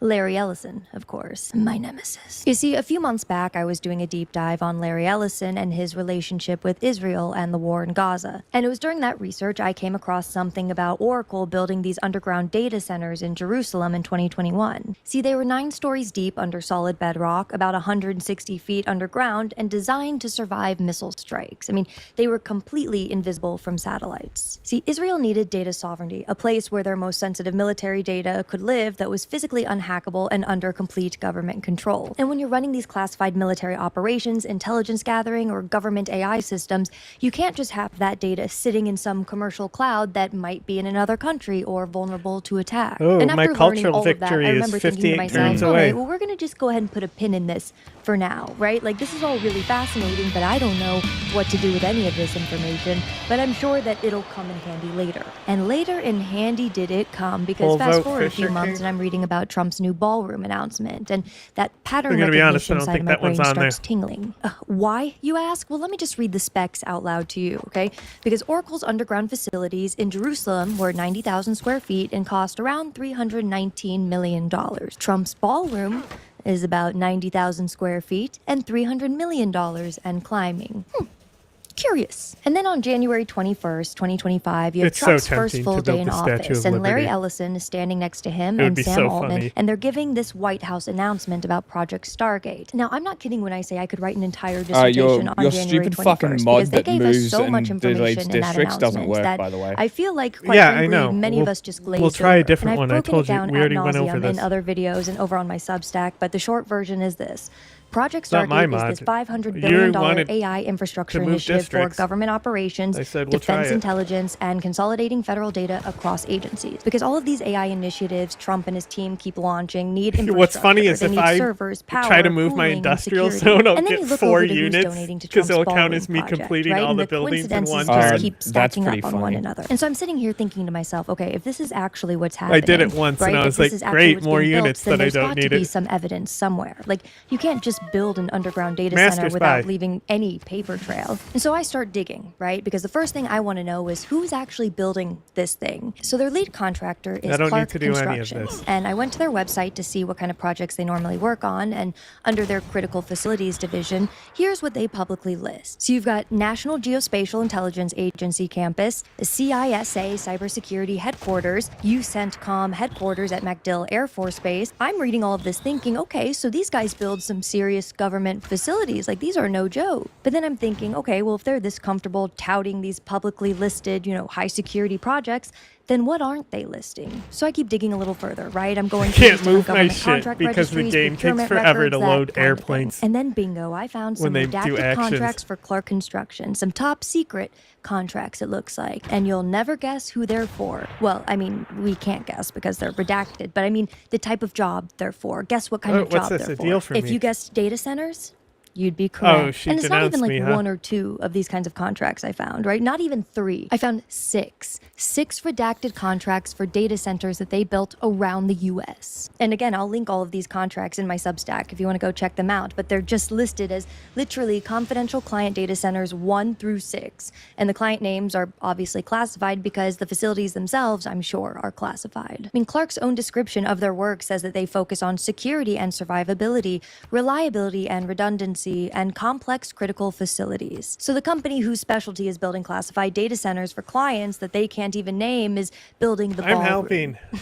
Okay, sure. She's at Dan, war with sure. Suleiman. And here's where it gets even more interesting because Clark What are you Construction gonna holds do? a NAV factor. Somehow we got contract, another Naval city Facilities crammed Engineering in here. Systems Command with a $950 million ceiling. And the way these Yes, contracts work is Istanbul is admittedly still- very clever. So the total value of these contracts is public. But like the he individual lost his task capital orders, and like they the don't even actual want to work that's come being back. done, that can be considered They're still a classified, free which means they city can hide with the no true value, pressure. cost, and scope He of literally projects does by not have funneling enough them through pressure these to take his pre-existing own military capital. construction That's pretty funny. contracts. So not only only do they specialize in classified data centers, but they have a mechanism to hide what they're actually building. And then on December 4th, something pretty wild happened. Trump fired his ballroom architect. His name was James McCreary, and he was this classical architect who designs these beautiful churches I hit and him with historic buildings. I hit him with a recruit partisans, and now there's barbarians that are just fucking. They just destroyed his spaceport, and he had us a rocket there, so which means he was about to launch. Damn. And they destroyed it.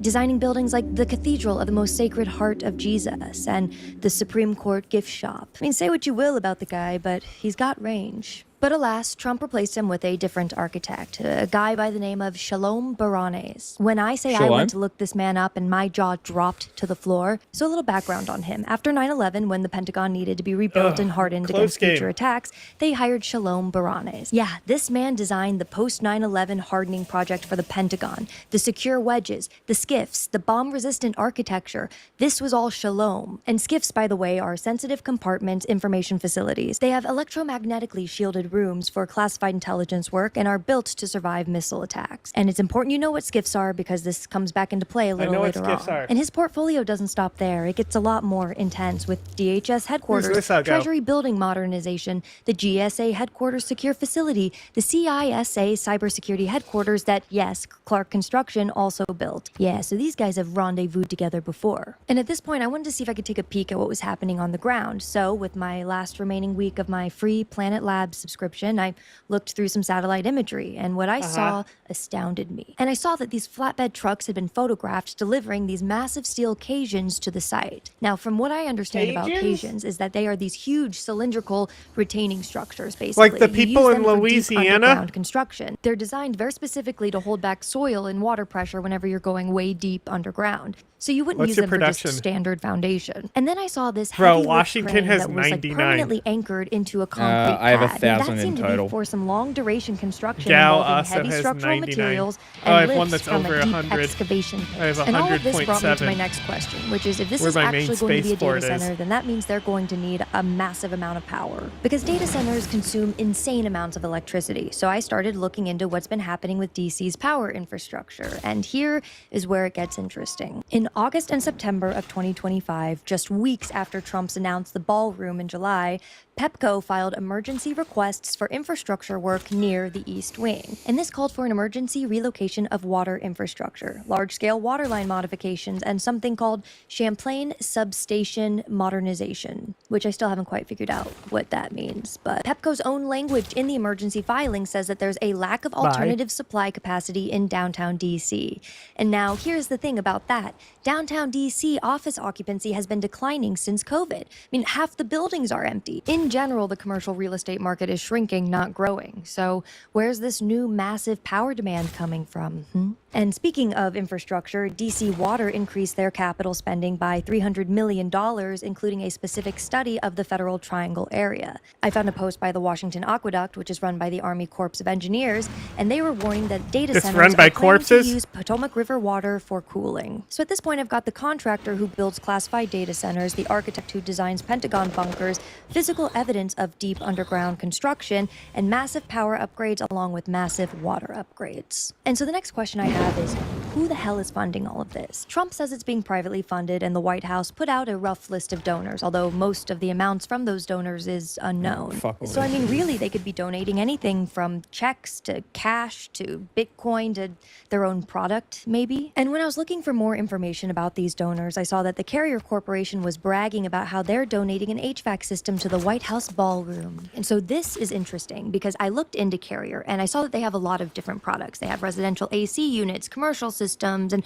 all kinds of stuff listed on their website. But they also have something called Carrier Quantum Leap, which is specifically their data center solutions. Comprehensive energy efficient solutions for data center thermal management is what their website You destroyed says. it. Now, if Carrier is donating Yeah, an and I HVAC kept her system and they're city. on a list with Microsoft, Amazon, Palantir, and all of these heavy hitters, then are they really donating a less than $100,000 ballroom AC system? Or are they perhaps donating the more expensive thing from their new line of solutions, the Data Center Thermal Management System? Because wouldn't that be a brag to say it's our thermal management systems that are cooling the White House data center? But that did get me thinking, like, if at least one company is donating a product on top of money, then I'm sure that there are others, right? I mean, who knows how many? So I decided to go through the donor list again, and this time with a different mindset. Not looking for dollar amounts, but looking at what each of these companies do. And that's when I see one name jump out to me on this Mansa ballroom Musa is donors close list. to a And that's religious Paolo victory as Tirmani. well. And many of you may not Really? be familiar with his Yeah, name, but I'm sure it's you know literally, his company, literally Boxable. Suleiman being Boxable is a dedicated Las to Vegas Sunni company Islam that is the makes only these thing foldable stopping him prefab right now. buildings. And Damn. they're about 375 So square feet, if and they these come cities with electrical convert- and plumbing if already he built sends in. enough Their whole religious pitch has units to been convert basically these cities, disaster he'll relief win. and affordable modular homes. But if you start looking into what Boxable has actually been building for the government, well, it's not just disaster relief housing. That's But right, I I'm found now contracts showing dominant that they on sent over culture, 150 units so to he's not gonna Guantanamo win Bay there. in 2021 and 2022. That's right, they've been working on 70 Class 5 turns for me to military win in installations, culture. and their SEC filings mention government exemptions from normal state regulations, which means they have clearance to work in classified DoD sites, evidently. And that's when I saw that their units come pre-installed with Faraday caging. That's right, electromagnetic shielding, the kind of thing you would need for skiffs. Remember skiffs? I told you to remember skiffs? Because think back to Oracle's underground facilities in Jerusalem. I mean, their own documentation shows that they use modular construction techniques for their own rapid deployment of internal infrastructure, prefabricated rooms that could be assembled quickly underground. And I'm seeing names like Caterpillar on this list where I'm sure that they've donated equipment like heavy machinery, excavators, and Caterpillar also makes industrial generators, the Cat 3516B models that provide over 100 megawatts of backup power. Union Pacific is also an interesting donor in that light because yes, they're a railroad company, but what many people don't know is they also own 1,400 miles of classified fiber optic cables that run along the railway right of way. And it's those fiber optic networks that the Department of Defense have as their secure telecommunications backbone, and it's because they're air-gapped from the public internet. And then you've got Microsoft and Amazon, Google, Palantir, like every major cloud computing and AI infrastructure company in America that matters. You've got Booz Allen Hamilton, who builds classified networks for the CIA and NSA, Blackstone installing over 200 megawatts of backup power infrastructure. And then I started thinking about who's not on the list. You know, Baccarat Cristal chandeliers, Versace, Hermes, Tiffany silverware, like Steinway pianos, the brands that would kill to have their name associated with the most elegant ballroom in America. I mean, the kind of luxury that Kicked my spy out. You know what? She makes a pretty here, good point. Which is when it all kind of clicked for me, because this is clearly not a You list kicked of my donors spy for a out. ballroom. This is Did a I? supply chain for a data center. Yeah, and if you're he was still not stealing a convinced about this painting. data center infrastructure, Oh. well, Trump basically What told painting us do you on want? October How dare you. 22nd, 2025, in the Oval Office. The direct quote was, "We're also working with the military on it because they want to make sure everything is perfect, and the military is very much involved in this." The military is very much involved in the ballroom? Jesus Christ. Oh, well, then that explains why Pete Hegseth has been purging all of our gay service members because, you know, if there's one thing we know There you about go. straight men with a lot of testosterone, it's that they Abraham. love giving their input Have a on painting of decorating Abraham. ballrooms. It was just weeks after Trump said that very quote in the Oval Office that they fired the ballroom architect and hired the Pentagon guy. Okay, so what does any of this actually mean? Well, I think we should go back to the underground data centers in Jerusalem, because understanding why Israel built those might tell us why Trump is building one here, allegedly, supposedly, you. in my opinion. So Israel built those facilities for something called Project Nimbus, which is their government cloud infrastructure. And we've seen what this looks like in practice, right? I mean, the AI system that Israel's using in Gaza, the targeting systems, the surveillance infrastructure, the operational decision making, and that all runs on this underground data center network.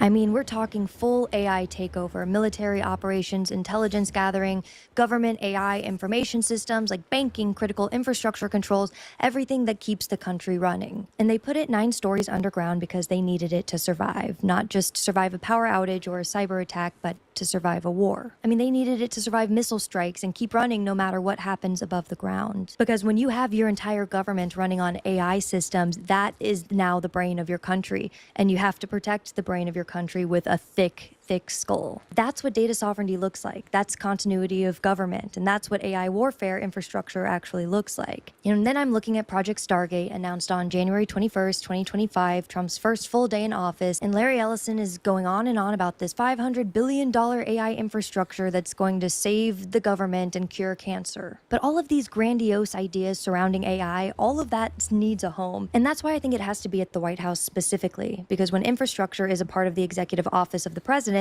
then it has to be classified, protected, exempt from oversight, and the president has to have direct access to it. And lest we forget, the East Wing sits directly above the Presidential Emergency Operations Center, the PEOC bunker. It's 5 stories deep, staffed 24/7 by military offices. And by demolishing the entire East Wing, they removed every structure blocking access to that bunker. And now they can expand it and go in your own territory? Infrastructure if they'd like. And because it's at 1600 Pennsylvania Avenue, yeah, no, that was luxury resources pillage. The president controls what gets disclosed and what doesn't. Blizzard. And this is what the government running on AI, with all of that power consolidated under Tiles executive decided control to in a facility send that a can blizzard survive at me. When are we watching the anything and movie? Congress can't audit.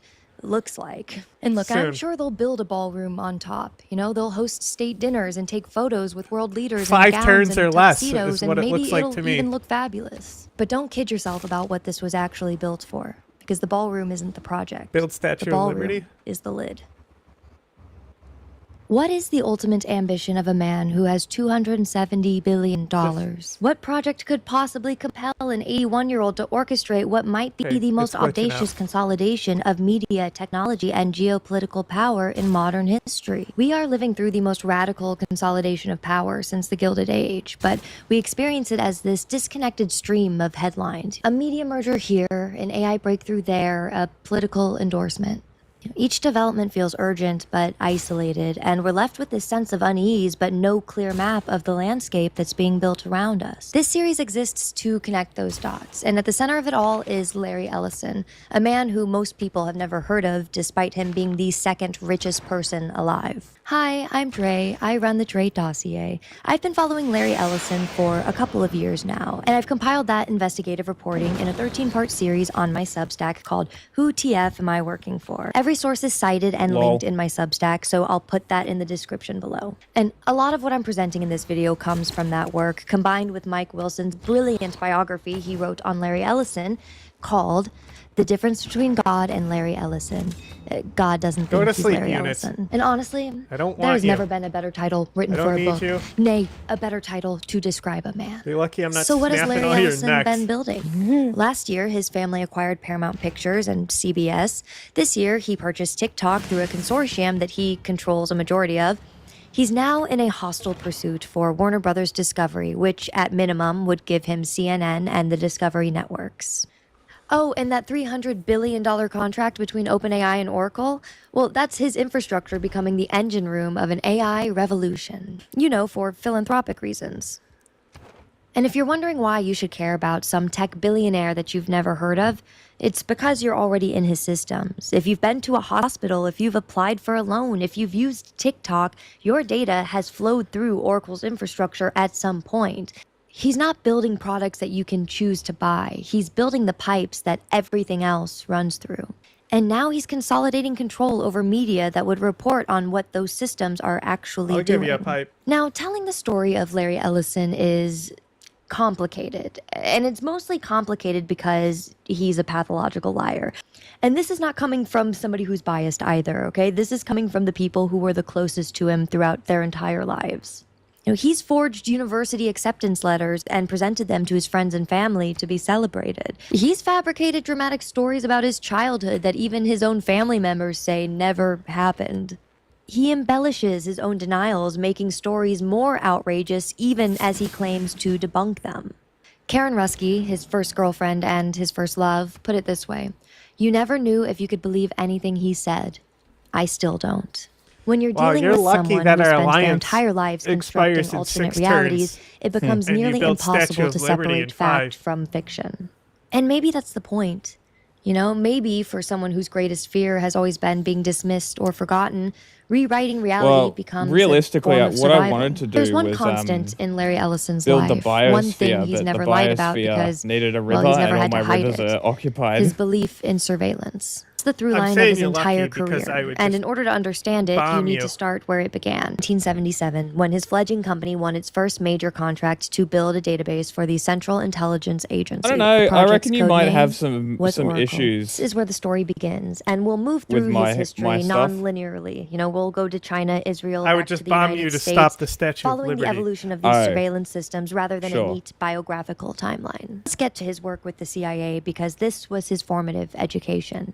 Oracle became a publicly traded company before it made anybody rich, and before Larry Ellison became the second richest person alive. It was a tool for the surveillance state. Is a tool for the surveillance state. The CIA had a problem that every intelligence agency in history has always had: too much information and no way to make sense of it.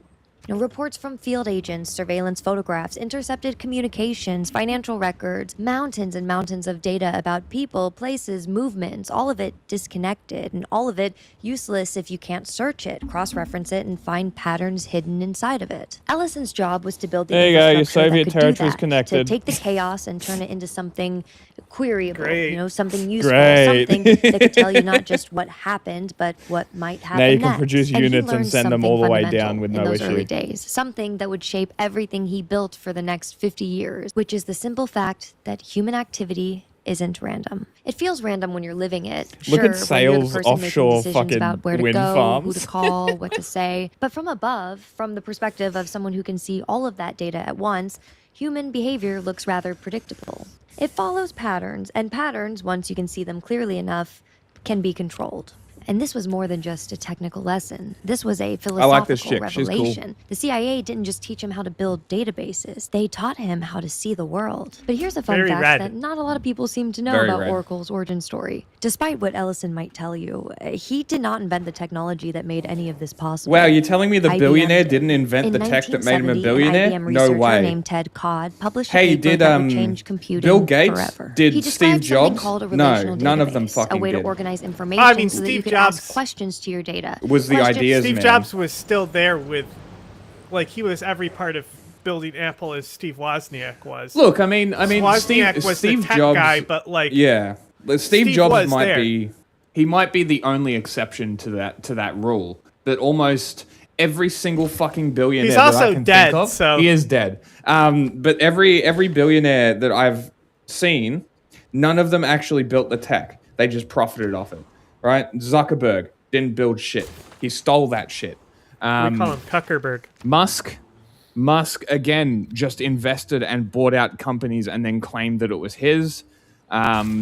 Donald Trump didn't really invent anything either. He got his small loan of $1 million from daddy, and then went in and fucked over a bunch of black people and bought a bunch of property and became a fucking landlord. Literal billionaire parasite. Who else is there?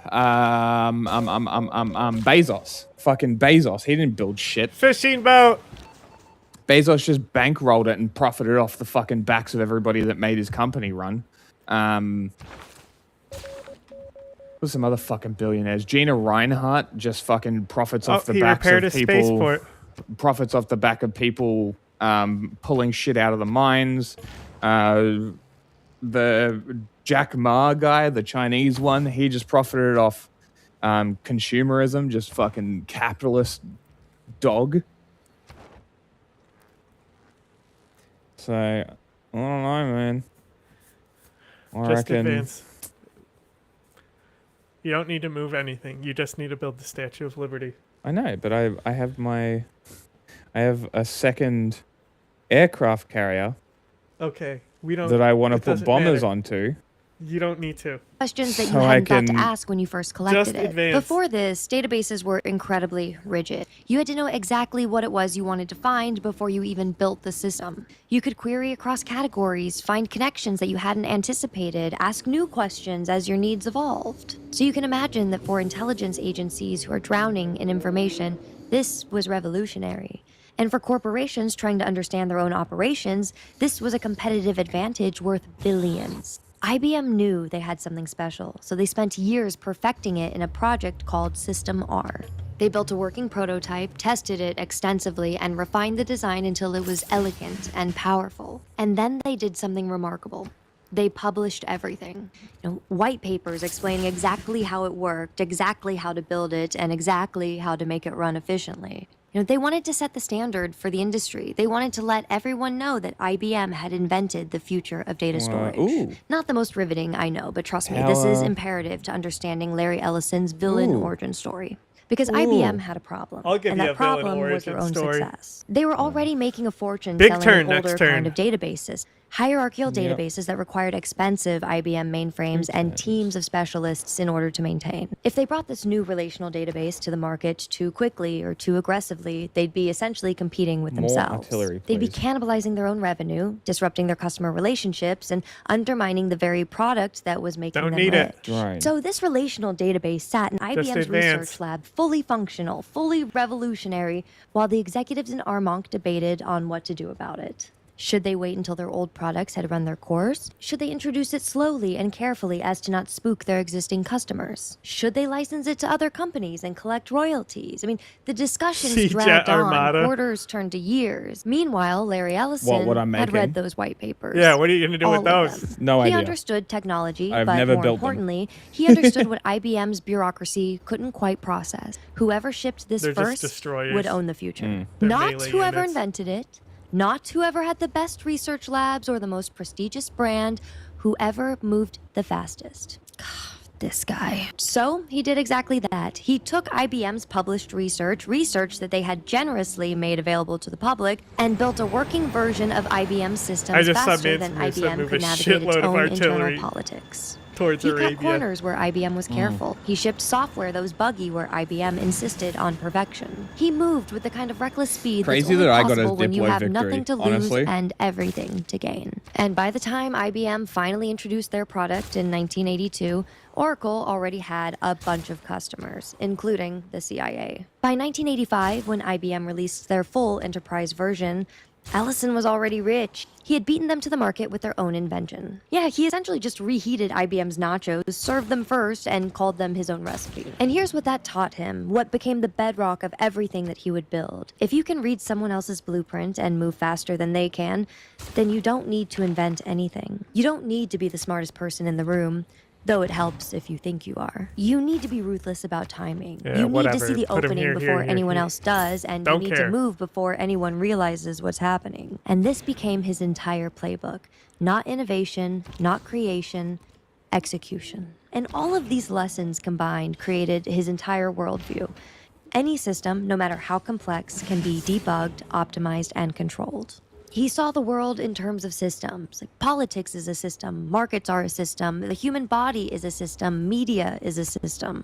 And if you can see the underlying code, if you can identify the patterns and move fast enough, you can control all of it. Now let's push data aside for a moment and go back to who Larry Ellison is, like fundamentally as a human being. Oh my God, who cares And this is about where any of this? understanding Larry Sabotage Ellison production, gets I guess. genuinely Whatever. complicated, because this man is a study in contradictions. He was adopted as an infant into a Jewish family in Chicago. That family just so happened to be his mother's sister. He wouldn't learn any of this until he's like 12 years old, though. And his adopted mother, Lillian, and his father, Louis Ellison, raised him in a traditional Jewish household. But Larry says that he rejected Judaism for basically his entire life. He even refused to have a bar mitzvah, publicly calling the religion interesting mythology at best. Yet, despite all of that, somehow he's turned into this rampant Zionist who's obsessed with Israeli national security, someone who has poured billions into Israeli surveillance infrastructure, and speaks about the country's survival with the fervor of a true believer. Contradictions. He spent decades LARPing as a samurai tycoon, building these elaborate feudal Japanese estates complete with koi ponds and That's weird. seismic retrofits. Commissioning traditional tea houses and importing craftsmen from Kyoto, like wrapping himself in these aesthetics of Bushido honor and ancient Eastern wisdom. Yet he's made billions building surveillance systems for the Chinese government, the same government who, by the way, crushed students under tanks and erased a massacre from history. But we'll get into that in a second. He Be positions accurate. himself as this American patriot who wants to protect his Don't be- citizens don't- in times ah. of crises, as someone who offers Oracle's technology for free after 9/11. 9/11 in the name of national security. You know, someone who will generously hold TikTok's data They for never- national security reasons God damn it. until we Pause can it. figure out what.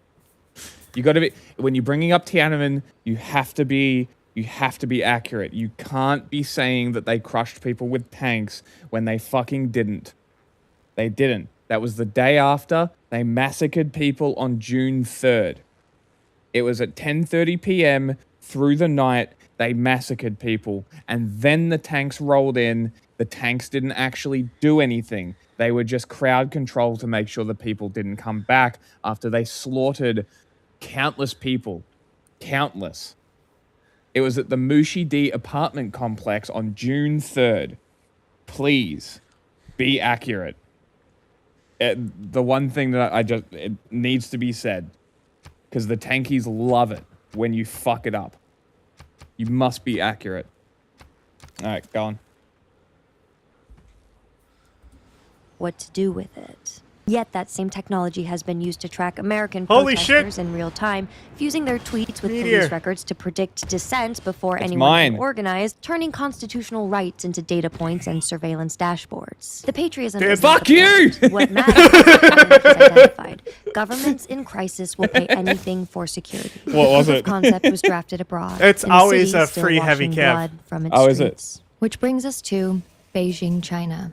In June of 1989, Beijing's Tiananmen Square became one of the most haunting events in modern history. Okay. For weeks, students and workers would peacefully go. gather there out of protest. They wanted what people everywhere want: the right to speak freely, to read an uncensored newspaper, Oh, to Mansa have a Musa, say did our in their friendship future. They expire? built this goddess statue out of paper mache, and they would sing all night and debate about what China could become. And the government's answer came at dawn. It was barely dawn on that summer morning when a fleet of tanks came rolling into Tiananmen Square, crushing the tent cities. Soldiers fired into crowds of unarmed students. Bodies piled up. Parents were frantically searching for their children. This massacre went You on. just nuke his capital.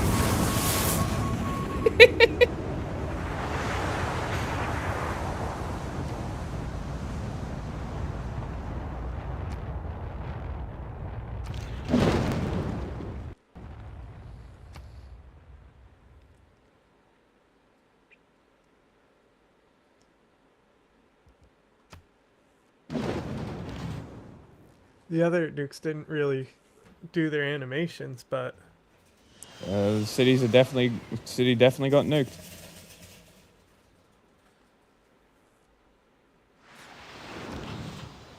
poor Mansa Musa. Huh? It's such a shame.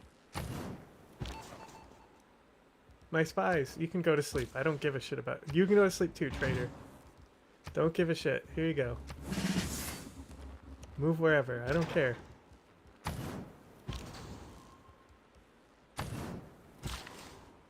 Go to sleep. Are you like nuked 3 of his shit? Yeah. I nuked his entire peninsula. Hilarious.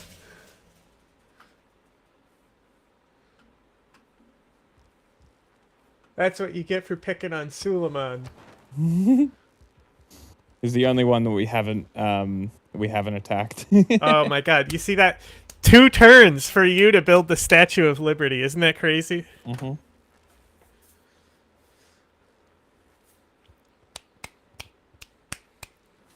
What a close game. Mansa Musa was so close to a religious victory. I mean, technically he still could get it. If he has already bought the religious units, True. he won't be able to repair any of that shit till it's not irradiated. So if he already built the religious units he needs, he could still win it in 2 turns. It is true. 1. It's so palpable, you know? I can just taste it. Where are we? The tears. The tears. I can taste them already.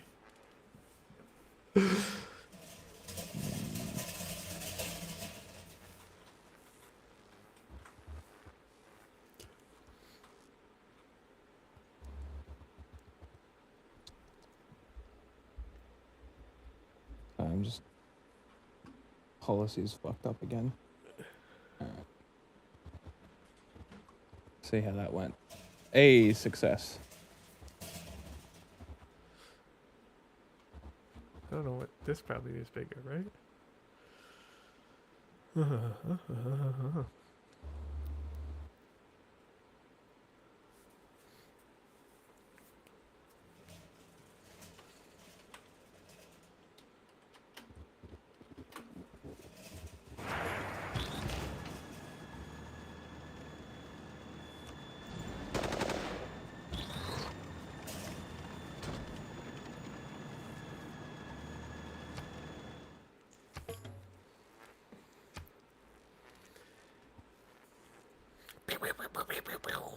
It's so palpable. I can taste it. Here it comes.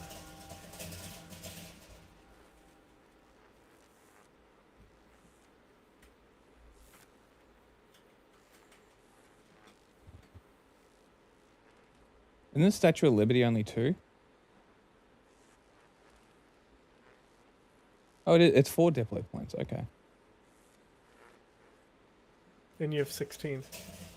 Oh, I have 17. Oh. Either way. He's got 1, 2, 3 workable cities out of 6. Nice. Damn, those nukes irradiated everything. I told you, I destroyed his entire continent. That's great.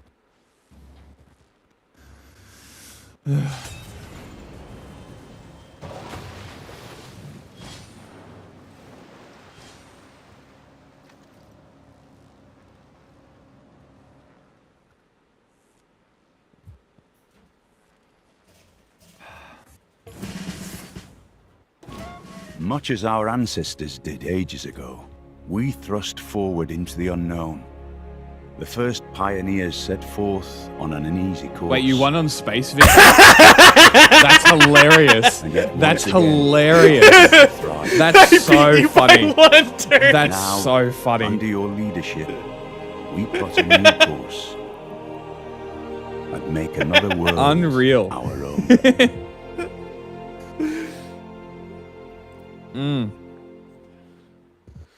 Okay. That today. The next game we should play, turn off everything but domination victory and no teams.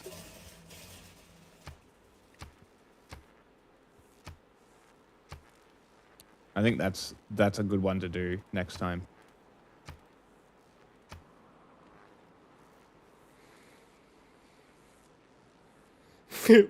Declaration of war is received, and it's Lady Six Sky. Her unit's lost off the chain. She also was killed a lot too, though.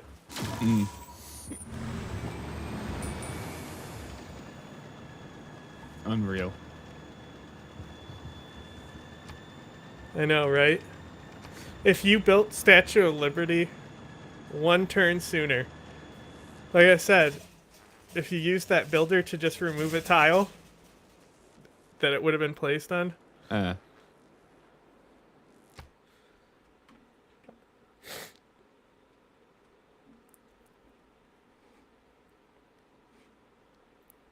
Movie time.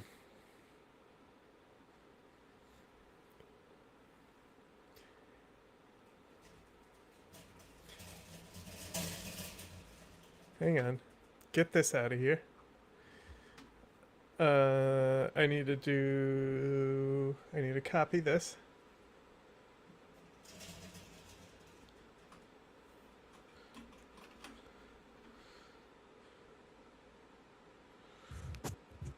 I didn't, like, it all also depended, like, because I had places where if I was going to build Statue of Liberty, it would have taken me 4 turns.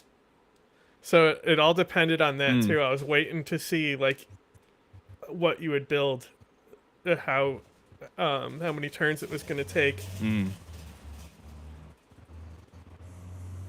So, like, if I didn't win that turn,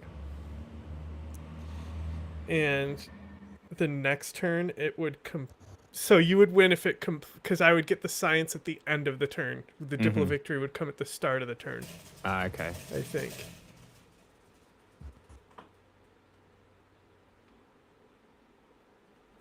Okay.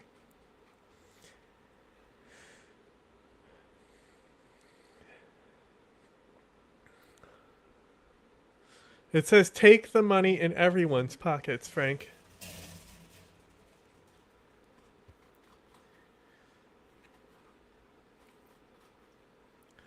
Swallow this card whole. All right. Raid.